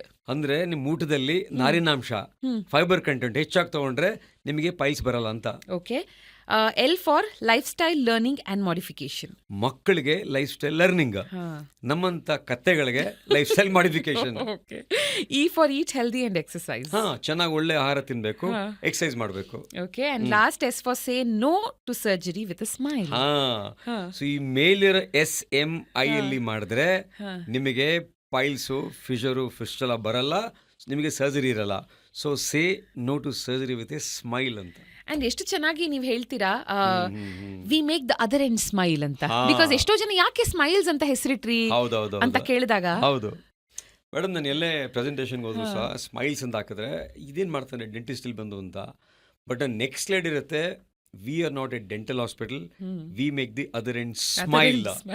Okay. So ಈ ಎಂಡ್ ಸ್ಮೈಲ್ ಮಾತ್ರ ಈ ಎಂಡ್ ಸ್ಮೈಲ್ ಮಾಡೋದು. ಈ ಎಂಡಲ್ಲಿ ಪೇನ್ ಇದ್ರೆ, ಆಸನದಲ್ಲಿ ನೋವಿದ್ರೆ ಕೂತ್ಕೊಳ್ಳೋಕ್ಕೂ ಆಗಲ್ಲ, ಸ್ಮೈಲ್ ಮಾಡೋಕ್ಕೂ ಆಗಲ್ಲ, ನಿಲ್ಲೋಕ್ಕೂ ಆಗಲ್ಲ. ಇನ್ಫ್ಯಾಕ್ಟ್ ನಮ್ಮ ಎನ್ವೆಲಪ್ಸ್, ಪೋಸ್ಟಲ್ ಕವರ್ಸು, ಕೊರಿಯರಲ್ಲೆಲ್ಲ ಸ್ಮೈಲ್ಸ್ ಅಂತ ಹಾಕಿ we are not a dental hospital, we make the other end smile ಅಂತ ಇದೆ. ನಿಮ್ಗೆ ಕಳಿಸ್ಕೊಡ್ತೀನಿ. ಶೋರ್. ಅಂಡ್ ಯಾರಾದ್ರೂ ಗೊತ್ತಿಲ್ಲದೆ ಇರೋರು, ಅಪರೂಪಕ್ಕೆ ಒಂದಷ್ಟು ಜನ, those who don't know what you do, where do you work ಅಂದಾಗ, do you say I work at Smiles or do you say I work where the sun don't shine ಅಂತ? Friends ಜೊತೆಗೆ ಕೂತಿದ್ದಾಗ ನನ್ನ ಕಿಂಡಲ್ ಮಾಡ್ತಾರೆ, ಇವನು piles doctor ಅಂತ ತುಂಬಾ ತಮಾಷೆ ಮಾಡ್ತಾರೆ. ಬಂದಪ್ಪ ಬಾಟಮ್ ಸರ್ಜನ್ ಅಂತಾರೆ. ಓಕೆ, ಎಸ್, ನಾವು ನಮ್ಮ ಜಾಗ ಇದೆಯಲ್ಲ, ಯಾರು ಒಂಥರ ಅಲ್ಲಿ ಸಣ್ಣ ಏನು ಇರಲ್ಲ ಅಲ್ಲಿ. Correct, absolutely. ಅಂಡ್ ಎಲ್ಲದನ್ನು with a pinch of humour ತಗೊಳ್ಳೋದು ಇಸ್ ಐ ಥಿಂಕ್ ನಿಮ್ಗಿದು ಇನ್ಬಿಲ್ಟ್ ಟ್ಯಾಲೆಂಟ್. ಬಿಕಾಸ್ ಏನೇ ಹೇಳಿದಾಗ್ಲೂ, for example when a patient walks in and say, ಅಥವಾ ಎಲ್ಲೋ ಹೊರಗೆ ಸಿಕ್ಕಾಗ ಅವ್ರು ನಿಮ್ಗೆ ಹೇಳಿದ್ರೆ, ಡಾಕ್ಟರ್ ನೀವೇ ನನಗೆ ಆಪರೇಟ್ ಮಾಡಿದ್ದು ಅಂದಾಗ, you will always say what, ನೀವೇ ಹೇಳ್ಬಿಡಿ ಸರ್. ಅಯ್ಯೋ ಮೇಡಮ್, ನೀವು ಈಗ ಹೇಗಾಗಿದೆ ಅಂದ್ರೆ, ಈಗ if I go to Tirupati, ಆ ತಿರುಪತಿ ದೇವಸ್ಥಾನ ಕ್ಯೂ ಅಲ್ಲಿ ಇದ್ರೆ, ಸರ್ ನೀವು ನನಗೆ ಆಪರೇಟ್ ಮಾಡಿದೆವು ಅಂತ, ನನಗೆ ಮುಖ ನೋಡ್ತೀನಿ, ಮುಖ ನೋಡಿದಾಗ ಗೊತ್ತಾಗಲ್ಲ. I would have operated so many people, then I tell ನನಗೆ ಕಷ್ಟ ಆಗ್ತದೆ ನಿಮ್ಮ ಮುಖ ನೋಡೋದು, ಬಟ್ ನಿಮ್ಮ ಅದರ್ ಎಂಡ್ ನೋಡಿದ್ರೆ ನನಗೆ ಗೊತ್ತಾಗುತ್ತೆ ಅಂತ. ಹಾನೆಸ್ಟ್ಲಿ ನನಗೆ ಮುಖನೇ ಮರ್ತೋಗಿರುತ್ತೆ. ಓಕೆ. ಸೊ ಅವ್ರನ್ನ OPD ನೋಡಿರ್ತೀನಿ, ಥಿಯೇಟ್ರಿಗೆ ಹೋಗೋಷ್ಟು ರೆಡಿ ಮಾಡಿರ್ತಾರೆ, ಮುಖ ಕಣ್ಣೆಲ್ಲ ಕವರ್ ಮಾಡಿರ್ತಾರೆ, ಆಪರೇಟ್ ಮಾಡಿ ಬರ್ತೀನಿ. ಸೊ ಮುಖ ನೋಡಿದಾಗ ಬಹುಶಃ ನನಗೆ ಕಷ್ಟ ರೆಕಗ್ನೈಸ್ ಮಾಡೋದು. ಜೊತೆಗೆ ಏನಂದ್ರೆ sir, talking about all the symptoms, ಅಂದ್ರೆ ಜನರು ಗೊತ್ತು ಈ ಸಿಂಪ್ಟಮ್ಸ್ ನ ನೆಗ್ಲೆಕ್ಟ್ ಮಾಡಬಾರ್ದು, ಇದಿದ್ರೆ ನಾವು ಡಾಕ್ಟರ್ ಹತ್ರ ಹೋಗ್ಬೇಕು, ಬಟ್ ಸ್ಟಿಲ್ ಕ್ವಾಕ್ಸ್ ಗಳ ಹತ್ರ ಹೋಗೋರು ಜಾಸ್ತಿ. ನಿಮ್ಮ ಮಿಷನ್ನೇ ಇದಾಗಿರೋದ್ರಿಂದ, ಅಂದ್ರೆ ನಮ್ಮ ದೇಶದಲ್ಲಿ ಏನು ಅಂದಾಜಾಗಿ 1.5 ಮಿಲಿಯನ್ ಕ್ವಾಕ್ಸ್ ಗಳಿದ್ದಾರೆ, 1.5 ಮಿಲಿಯನ್, 15 ಲಕ್ಷ ಜನ. ಮೈ ಗಾಡ್. ಸೊ ಇವಾಗ ಒಂದ್ ಕಡೆ ನೀವು ಎಜುಕೇಟ್ ಮಾಡ್ತಾ ಬರ್ತೀರಾ, but what ever said and done, ಯಾರೋ ಬಂದ್ ಹೇಳ್ತಾರೆ ನನಗಿಲ್ಲಿ, ನಾನಿಲ್ಲಿ ಹೋಗಿದ್ದೆ ವಾಸಿ ಆಯ್ತು, ಬರೀ ಇವ್ರೊಂದು ಮೆಡಿಸಿನ್ ಕೊಡ್ತಾರೆ ವಾಸಿ ಆಯ್ತು, ಅಥವಾ ಅವ್ರದ್ದೊಂದು ಪ್ರೊಸೀಜರ್ ಇದೆ ವಾಸಿ ಆಯ್ತು. Any day do you think ಜನ ಸರ್ಜರಿ ಬದಲು ಅದನ್ನೇ ಪ್ರಿಫರ್ ಮಾಡ್ತಾರೆ ಅಂತ, ಅಥವಾ ಇವಾಗ ಅವೇರ್ನೆಸ್ ಹೆಚ್ಚಾಗ್ತಿದ್ಯಾ? ಮೇಡಮ್, ಇತ್ತೀಚೆಗೆ ತುಂಬಾ ಅವೇರ್ನೆಸ್ ಬರ್ತಾ ಇದೆ. ಆಕ್ಚುಲಿ ಅವೇರ್ನೆಸ್ ಹೇಗೆ ಬರ್ತಾ ಇದೆ ಅಂತ ಹೇಳಿದ್ರೆ, ಜನ ಬಂದು ಬಾಯ್ಬಿಟ್ಟು ಹೇಳ್ತಾರೆ, ಸರ್ ನಾನು ಈ ಕ್ವಾಕ್ ಹತ್ರ ಹೋಗಿದ್ದೆ ಸರ್, ನಾನು ಈ ಬೆಂಗಾಲಿ ಹತ್ರ ಹೋಗಿದ್ದೆ ಸರ್, ನಾನು ಈ ನಾಟಿ ವೈದ್ಯ ಹತ್ರ ಹೋಗಿದ್ದೆ ಸರ್, ನಿಮ್ಮ ವಿಡಿಯೋ ನೋಡಿದ್ಮೇಲೆ ಗೊತ್ತಾಯ್ತು ಸರ್, ನಿಜವಾಗ್ಲೂ ತುಂಬಾ ಅನುಕೂಲ ಆಯ್ತಂತ ಸುಮಾರು ಜನ ಕ್ವಾಕ್ಸ್ನ ಬಿಟ್ಟು ಬರ್ತಾ ಇದ್ದಾರೆ. ಎರಡನೇದು, ಯಾವುದೋ ಒಂದು ಶಿವಮೊಗ್ಗದಲ್ಲಿ ಒಂದು ಕ್ವಾಕ್ ಪಾಂಡು ಅಂತ, ಅವ್ರ ಬಗ್ಗೆ ನಾನೊಂದು ಶೋಲ್ ಹೇಳಿದಾಗ, ಆ ಪಾಂಡುನವರು ಹಾಸ್ಪಿಟ್ಲಿಗೆ ಫೋನ್ ಮಾಡಿ ನಮಗೆ ಬೆದರಿಕೆ ಹಾಕಿದ್ದಾರೆ ಆ್ಯಕ್ಚುಲಿ. ಸೊ ಈ ಕ್ವಾಕ್ಸು 15 ಲಕ್ಷ ಜನ ಇದ್ದಾರೆ ಮೇಡಮ್ ಇಂಡಿಯಾದಲ್ಲಿ. 15 ಲಕ್ಷ ಜನ ಒಂದು ಕ್ವಾಕು ಒಂದು ದಿನಕ್ಕೆ 20,000 ಮಾಡಿದ್ರೆ 25 ಲಕ್ಷ ಕೋಟಿ ಆಯ್ತು ಈ ಕ್ವಾಕ್ಸ್ ಕತೆ. ಆಯ್ತಾ? ಕ್ವಾಕ್ಸ್ ಹತ್ರ ನೀವೆಲ್ಲ ಅನ್ಕೊಂಡಿರ್ತೀರಾ ಹಳ್ಳಿ ಜನ ಹೋಗ್ತಾರೆ, ಅವಿದ್ಯಾವಂತರು ಹೋಗ್ತಾರೆ ಅಂತ. ಮೇಡಮ್, ಸೆಲೆಬ್ರಿಟೀಸ್ ಹೋಗಿದ್ದಾರೆ ಕ್ವಾಕ್ಸ್ ಹತ್ರ, CEOs ಹೋಗಿದ್ದಾರೆ, ಬ್ಯೂರೋಕ್ರಾಟ್ಸ್ ಹೋಗಿದ್ದಾರೆ, ಇಂಡಸ್ಟ್ರಿಯಲಿಸ್ಟ್ ಹೋಗಿದ್ದಾರೆ ಕ್ವಾಕ್ಸ್ ಹತ್ರ. ಸೊ ಅಂಥ ಜನ ನೋಡ್ಬೇಕಾದ್ರೆ ಇನ್ನು ಮಿಕ್ಕಿದವ್ರು ಏನು ಮಾಡ್ತಾರೆ ಪಾಪ ಅವ್ರದ್ದು. ಅದ್ರ ಜೊತೆಯಲ್ಲಿ ಈ ಕ್ವಾಕ್ಸ್ ಇರ್ತಾರಲ್ಲ, ಈ ಕ್ವಾಕ್ಸ್ ಏನು ಮಾಡ್ತಾರೆ, ಆ ಮೋಷನ್ಗೆ ಹೋಗೋ ಜಾಗದಲ್ಲಿ ಆ್ಯಸಿಡ್ ಹಾಕೋದು, ದಾರ ಕಟ್ಟೋದು, ಕೆಲವರು ವಿಳೆದೆಲೆ ಅಡಿಕೆ ಎಲ್ಲ ಪ್ರೆಸ್ ಮಾಡಿ ಅಲ್ಲಿ ಕಟ್ಟೋದು, ಆಮೇಲೆ ಈ ಟೈಟ್ ಆಗಿರುತ್ತಲ್ಲ ಮೋಷನ್ಗೆ ಹೋಗೋ ಜಾಗ, ಎತ್ತಿನ ಕುಂಬನ ಒಳಗಿಡಕ್ಕೆ ಹೋದರೆ ಅದು ಒಳಗೋಗಿ ಪೆನಿಟ್ರೇಟ್ ಆಗಿ ತೂತಾಗಿ ಇಂಟೆಸ್ಟೈನ್ ಹಾಸ್ಪಿಟಲ್ಗೆ ಬಂದಿದ್ದಾರೆ. ಸೊ ಕ್ವಾಕ್ಸು ಕಟ್ ಮಾಡಿ ಮೋಷನ್ ಕಂಟ್ರೋಲ್ ತಪ್ಪೋಗಿರ್ತಿದೆ. ಮೇಡಮ್ ಯಾಕೆ ಬೇರೆ ಜನ ಒಂದು ಸರ್ಜನ್ ಹ್ಮ್ ಬ್ಯಾಂಗ್ಳೂರು ಮೆಡಿಕಲ್ ಕಾಲೇಜಲ್ಲಿ ಓದಿದ್ದ MS ಸರ್ಜರಿ ಸ್ಟೂಡೆಂಟು ಬ್ರಿಲಿಯಂಟ್ ಬಾಯ್ ಅವನು ಕ್ವ್ಯಾಕ್ ಹತ್ರ ಹೋಗಿದ್ದಾನೆ. ಒಂದು ಸರಿ ಅಲ್ಲ 2 ಸರಿ ಹೋಗಿ ಅವನಿಗೇನೋ ಮಸಲ್ಸ್ ಕಟ್ ಮಾಡಿ ಮೋಷನ್ ಕಂಟ್ರೋಲ್ ತಪ್ಪೋಗಿತ್ತು. ಅವನ ಕಂಟ್ರೋಲ್ ತಪ್ಪೋದಾಗ ಏನು ಮಾಡಬೇಕು, ಹೋಗ್ಬೇಕಲ್ಲ ಸೀನಿಯರ್ ಹತ್ರ. ಅವ್ನು ಜೂನಿಯರ್ ಹತ್ರ ಹೋಗಿದ್ದಾನೆ, ಮತ್ತೆ ಇದೇ ಥರ ಆಪ್ರೇಟ್ ಮಾಡೋದು ನಿನಗೆ ಗೈಡ್ ಮಾಡ್ತೀನಿ ಆ ರೀತಿ ಆಪ್ರೇಟ್ ಮಾಡೋ ಅಂತ. ಫುಲ್ ಕಂಟ್ರೋಲ್ ಹೋಗಿ 2 ವರ್ಷ ರೂಮಲ್ಲಿದ್ದ ಅವನು. ಕೊನೆಗೆ ಆತ್ಮಹತ್ಯೆ ಮಾಡ್ಕೋಬೇಕು ಡಿಸೈಡ್ ಮಾಡಿದಾಗ ಕೊನೆ ಕಾಲ್ ನನಗೆ ಮಾಡ್ತಾನೆ. ಸೊ ಆ ಒಂದು ಕಾಲ್ ನನಗೆ ಮಾಡದೆ ಹೋಗಿದ್ದಾರೆ, ಅವನು ಅವತ್ತು ಆತ್ಮಹತ್ಯೆ ಮಾಡ್ಕೋತಾ ಇದ್ದ. ಆಮೇಲೆ ಅವ್ನು ಕರೆದು ಒಂದು ರೂಮ್ ಕೊಟ್ಟು ಅವನಿಗೆ ರಿಹ್ಯಾಬ್ ಮಾಡಿ ಇವತ್ತು ಕಂಟ್ರೋಲ್ ಬಂದಿದೆ, ಮದುವೆ ಆಗಿದೆ, 2 ಮಕ್ಕಳಿದ್ದಾರೆ, ಚೆನ್ನಾಗಿ ಒಂದು ದೊಡ್ಡ ಕಾಲೇಜಲ್ಲಿ HOD ಆಗಿದ್ದಾನೆ. ಸೊ ಇದು ಕ್ವ್ಯಾಕ್ಸ್ಗಳ ಕತೆ. Forget about common man. ಒಬ್ಬ ಸರ್ಜನ್ ಕ್ವ್ಯಾಕ್ ಹತ್ರ ಹೋಗ್ಬೇಕಾದ್ರೆ ಓ ಮೈ ಗಾಡ್. ಬೇರೆ ಜನ ಅವಿದ್ಯಾವಂತರು ಏನು ಮಾಡ್ತಾರೆ ಕರೆಕ್ಟ್ ಕರೆಕ್ಟ್. ಹಾಗೆ. ಅಂಡ್ ಇವಾಗ ಒಂದು ಕೊಲೊನೋಸ್ಕೋಪಿ ಮಾಡಿಸಿ ಅಂತಂದಾಗ ಅದೇನೋ ತುಂಬಾ ಕಾಂಪ್ಲೆಕ್ಸ್ ಅಂತ ಅನ್ಕೋಬಹುದು, ಬಟ್ ನೀವು ಹೇಳ್ತೀರಾ 6 to 7 minutes ಅಲ್ಲಿ ಕೊಲೊನೋಸ್ಕೋಪಿ 6 ಆಗುತ್ತೆ. minutes ಕೊಲೊನೋಸ್ಕೋಪಿ ಆಗುತ್ತೆ. ಹೌದು ಹೌದು ಅಂಡ್ ನೀವು ಪೈಲ್ಸ್ಗೆ ಸರ್ಜರಿ ಮಾಡಿದಾಗ it is a simple laser surgery. ಹೌದು why take so much of pain, go to a quack and ಅದರಲ್ಲಿ ರಿಸಲ್ಟ್ ಕೂಡ ಇರೋದಿಲ್ಲ, ಅದರಿಂದ ಇನ್ನೇನೋ ಬೈ ಪ್ರಾಡಕ್ಟ್ ಆಗಿ ಅನುಭವಿಸೋ ಬದಲು ಹೌದು. ಇಷ್ಟು ಎಫಿಷಿಯಂಟ್ ಆಗಿರುವಂತ ಒಬ್ಬ ಡಾಕ್ಟರ್ ಹತ್ರ ಬಂದು ಆಯ್ತು ನೀವು ನನ್ನ ವಿಷಯಗಳು ಹೇಳ್ಬೇಡಿ ಹೊರಗೆ ಅಂದ್ರೆ of course you will not reveal ಅವರ ಐಡೆಂಟಿಟಿನ. ಹೌದು. ಇದೇನಾಗಿದೆ, ಹಿಂದಿನ ಕಾಲದಿಂದ ಒಂದು ಮೂಢನಂಬಿಕೆ, ಈ ಒಂದು ಕಾಯಿಲೆಗೆ ಪೈಲ್ಸ್ ಫಿಶಲಾಗೆ ಆ ಕ್ವ್ಯಾಕ್ಸೇ ಒಳ್ಳೆಯವರು ಅಂತ. ಅವ್ರು ಹೇಳ್ತಾರೆ ನಮ್ಮ ಜನರೇಷನ್ಸ್ ಇಂದ ಬಂದಿದೆ, ನಮ್ಮ ಮುತ್ತಾತ, ನಮ್ಮ ತಾತ, ನಮ್ಮಪ್ಪ, ನಾನು ಇದನ್ನೇ ಮಾಡ್ತಾ ಇದ್ದೀನಿ, ಇದು ನಮ್ಮ ಕುಲಕಸುಬು ಅಂತ ಮಾತಾಡ್ತಾರೆ ಅವರು. ನಿಜವಾಗ್ಲೂ 3rd generation people, 4th generation people ಜನ ಇದನ್ನ ಮಾಡ್ತಾ ಇದ್ದಾರೆ. ಇದ್ರ ಜೊತೆಲಿ ಮೇಡಮ್ ಈ ಕ್ವ್ಯಾಕ್ಸ್ ಹತ್ರ ಹೋದಾಗ ಅವರು ನೀಟಾಗಿ ಕನ್ವಿನ್ಸ್ ಮಾಡ್ತಾರೆ. ನಮ್ಮ ಡಾಕ್ಟರ್ಸ್ಗೂ ಅಷ್ಟು ಕನ್ವಿನ್ಸ್ ಮಾಡೋ ಶಕ್ತಿ ಇಲ್ಲ, ನೀಟಾಗಿ ಕನ್ವಿನ್ಸ್ ಮಾಡ್ತಾರೆ. ಡಾಕ್ಟರ್ಸ್ ಕಟ್ ಮಾಡ್ತಾರೆ, ಡಾಕ್ಟರ್ಸ್ ಆಪರೇಟ್ ಮಾಡ್ತಾರೆ, ಡಾಕ್ಟರ್ಸ್ ತುಂಬ ಚಾರ್ಜ್ ಮಾಡ್ತಾರೆ, ನೀವು ಮನೇಲೇ ಮಲಗಿರ್ಬೇಕಾಗತ್ತೆ, ನಮ್ದು ಸರ್ಜರಿನೇ ಇಲ್ಲ, ದಾರ ಕಟ್ತೀವಿ, 100% ಗ್ಯಾರಂಟಿ. ಇವಾಗ ಈ ರೀತಿ ಎಲ್ಲ ಗ್ಯಾರಂಟಿ ಕೇಳ್ತಾ ಇದೀರಲ್ಲ, ಆ ರೀತಿ 100% ಗ್ಯಾರಂಟಿ ಅಂತ ಕ್ವ್ಯಾಕ್ಸ್ ಹೇಳ್ತಾರೆ. ಕ್ವ್ಯಾಕ್ಸ್ ಹೇಳಿದಾಗ ಜನ ಅದನ್ನ ನಂಬ್ತಾರೆ. ಅದೇನಾಗಿರುತ್ತೆ, ಏನೋ ಸಣ್ಣ ಪುಟ್ಟ ಪ್ರಾಬ್ಲಮ್ ಇರುತ್ತೆ, ಅದಕ್ಕೆ ಹೋಗಿರ್ತಾರೆ, ಅದನ್ನ ಮಾಡಿರ್ತಾರೆ, ವಾಸಿ ಆಗಿರುತ್ತೆ ಅವ್ರಿಗೆ. ಇದನ್ನ ಹೋಗಿ ಊರಿಗೆಲ್ಲ ಹೇಳ್ತಾರೆ ನಾನು ಅಲ್ಲಿ ಹೋಗಿದ್ದೆ ಅಂತ. ಕೆಲವ್ರು ಬಂದು ಹೇಳ್ತಾರೆ, ಸರ್ ಹೋದಾಗ ಅಲ್ಲಿ 100 ಜನ ಇದ್ರು ಸರ್, ಕಾಲಿಡಕ್ಕೆ ಜಾಗ ಇಲ್ಲ ಸರ್, ತುಂಬಾ ರಶ್ ಇತ್ತು ಸರ್. ಮೇಡಮ್ ಎಷ್ಟೋ ಜನ ಡಾಕ್ಟರ್ ಕ್ಲಿನಿಕಲ್ ಜನನೇ ಇರಲ್ಲ ಮೇಡಮ್, ಕ್ವ್ಯಾಕ್ಸ್ ಜನ ಇರ್ತಾರೆ. ಸೊ ಈ ರೀತಿ ಇತ್ತೀಚೆಗೆ ಬದಲಾವಣೆ ಆಗ್ತಾ ಇದೆ, ನಮ್ಮ ಜನ ಅವೇರ್ನೆಸ್ ಬಂದ ಮೇಲೆ. ಅಂಡ್ ಆಲ್ಸೋ ನಿಮ್ಮ ಏರಿಯಾ ಆಫ್ ಎಕ್ಸ್ಪರ್ಟೀಸ್ ಅಥವಾ ನೀವು ಏನೇನೆಲ್ಲ ಮಾಡ್ತೀರಾ ಅಂತ ತಗೊಂಡಾಗ sir, can we talk about ಒಂದೊಂದು ಟ್ರಿವಿಯಾ ಅಥವಾ statistic about each thing and then dive deeper? For example piles, fissure, fistula, perianal abscess, constipation, colorectal cancer, ಇದೆಲ್ಲ ತಗೊಂಡಾಗ ನಾನು ನೋಡಿದಂಥ ಕೆಲವ್ದೇನಂದ್ರೆ, ಫಾರ್ ಎಕ್ಸಾಂಪಲ್ ಪೈಲೋನೈಡಲ್ ಸೈನಸ್ ಅಂತ ಬಂದಾಗ ಇದನ್ನ ಜೀಪ್ ಡಿಸೀಸ್ ಅಂತ ಕರೀತಾರ. ಜೀಪ್ ಡ್ರೈವರ್ಸ್ ಡಿಸೀಸ್ ಅಂತ ಕರೀತಾರೆ. Jeep drivers disease. Okay okay. ಯಾಕೆಂತ ಹೇಳಿದ್ರೆ World War II ಅಲ್ಲಿ ಈ ಜೀಪ್ ಡ್ರೈವರ್ಸ್ ಇದ್ರಲ್ಲ, ಬಹಳ ದಿನ ನಡೀತಲ್ಲ World War II. ಆ ಜೀಪ್ ಡ್ರೈವರ್ಸ್ ಜೀಪಲ್ಲಿ ಕೂತು ಪ್ರೊಲಾಂಗ್ ಸಿಟ್ಟಿಂಗ್ ಹೋಗಿ ಹೋಗಿ ಏನಾಗಿದೆ, ಈ ತಲೆಯಲ್ಲಿ ಕೂದಲಿರುತ್ತಲ್ಲ, ಹೆಣ್ಮಕ್ಳಿಗೂ ಅಷ್ಟೇ ಗಂಡು ಮಕ್ಳಿಗೂ ಅಷ್ಟೇ, ಇಲ್ಲಿಂದ ತಲೆ ಕೂದಲು ಯಾವಾಗೂ ಬೀಳ್ತಾ ಇರುತ್ತೆ. ನಾರ್ಮಲ್ ಹೇರ್ ಫಾಲ್ ಆಗ್ತಾ ಇರುತ್ತೆ ದಿನ. ಹೇರ್ ಫಾಲ್ ಆದಾಗ ಆ ಬಟಕ್ಸ್ ಹತ್ರ ಕ್ಲೆಫ್ಟ್ ಇರುತ್ತಲ್ಲ, ಅಲ್ಲೋ ಕಲೆಕ್ಟ್ ಆಗುತ್ತೆ. ಅಲ್ಲಿ ಕಲೆಕ್ಟ್ ಆದಾಗ ಹೇರಿ ಬಾಡಿ ಇರುತ್ತಲ್ಲ, ಅವ್ರಿಗೆ ಆ ಕಲೆಕ್ಟ್ ಆಗಿದ್ದ ಹೇರು ಬಾಡಿ ಒಳಗೆ ಹೋಗುತ್ತೆ ಮೇಡಮ್. ಆ ಸ್ವೆಟ್ ಗ್ಲ್ಯಾಂಡ್ಸ್ ಇರುತ್ತಲ್ಲ, ಆ ಸಣ್ಣ ಹೋಲಿಂದ ಹೋಗುತ್ತೆ. ಅದು ಯಾಕೆ ಹೋಗುತ್ತೆ, ಹೇಗೆ ಹೋಗುತ್ತೆ, ಇವತ್ತಿಗೂ ಗೊತ್ತಿಲ್ಲ. ನಾವು ಆಪರೇಟ್ ಮಾಡಿದಾಗ ಎಲ್ಲ ಅನ್ಕೊಂಡಿದ್ರು ಇಲ್ಲಿರೋ ಹೇರ್ಸ್ ಒಳಗೋಗುತ್ತೆ ಅಂತ ಅಂತಿದ್ರು. ಅಲ್ಲಿರೋ ಹೇರ್ಸು ಭಾಳ ಹೊತ್ತು ಕೂತು ಕೂತು ಡ್ರೈವರ್ಗೆ ಅಲ್ಲಿ ಹೋಗಿದೆ ಅಂತ. ಆಮೇಲೆ ಒಂದಿನ ಆಪರೇಟ್ ಮಾಡ್ಬೇಕಾದ್ರೆ ಏನಾಯ್ತು, ಒಂದು ಹೆಣ್ಮಗಳಲ್ಲಿ ಆಪರೇಟ್ ಮಾಡಬೇಕಾದ್ರೆ ಇಟಾಲಿಲಿ ಒಂದು ಸರ್ಜನ್ಗೆ ದೊಡ್ಡ ಕೂದಲು ಸಿಕ್ತು, ಇಷ್ಟುದ ಕೂದಲು. ಅವಾಗ ಯೋಚನೆ ಮಾಡಿದ್ರು ಎಲ್ಲಿಂದ ಬಂತು ಕೂದಲಿದು ಅಂತ. ಈ ಜಾಗದ ಹೆಣ್ಮಕ್ಳಿಗೂ ಕೂದಲಿರಲ್ಲ, ಇದ್ರು ಸಣ್ಣ ಸಣ್ಣದಿರುತ್ತೆ, ಇಷ್ಟುದ ಕೂದಲು ಹೋಗಿದೆ. ಆಮೇಲೆ ಮತ್ತೆ ಲೇಡಿನ ಕರೆಸ್ತಾರೆ, ಆ ಲೇಡಿ ಹೇರ್ಸ್, ತಲೆ ಹೇರ್ಸು ಮತ್ತು ಹೇರ್ಸ್ ಕಂಪೇರ್ ಮಾಡಿದಾಗ ಅದು ಇಲ್ಲಿಂದ ಬಿದ್ದು ಕೂದಲಾಗಿರುತ್ತೆ. ಸೊ ಹಾಗಾಗಿ ಇದು ಜೀಪ್ ಡ್ರೈವರ್ಸ್ ಡಿಸೀಸ್ ಅಂತ ಯಾಕೆ ಕರಿತಿದ್ರು ಅಂದರೆ, ಆ ಜೀಪ್ ಡ್ರೈವರ್ಸ್ಗೆ World War II ನಲ್ಲಿ ತುಂಬ ಬಂದಿತ್ತು.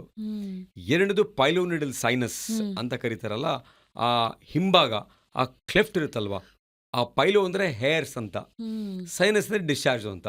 ಸೊ ಆ ಒಳಗೆ ಡೀಪಲ್ಲಿ ಏರ್ಸ್ ಎಲ್ಲ ಕಲೆಕ್ಟ್ ಆಗಿ ಅದು ಇನ್ಫೆಕ್ಟ್ ಆಗಿ ಅದು ಆಪ್ಸಸ್ ಆಗಿ ಅದು ಓಪನ್ ಆದಾಗ ಅದು ಪೈಲೋನಿಡಲ್ ಸೈನಸ್ ಅಂತ.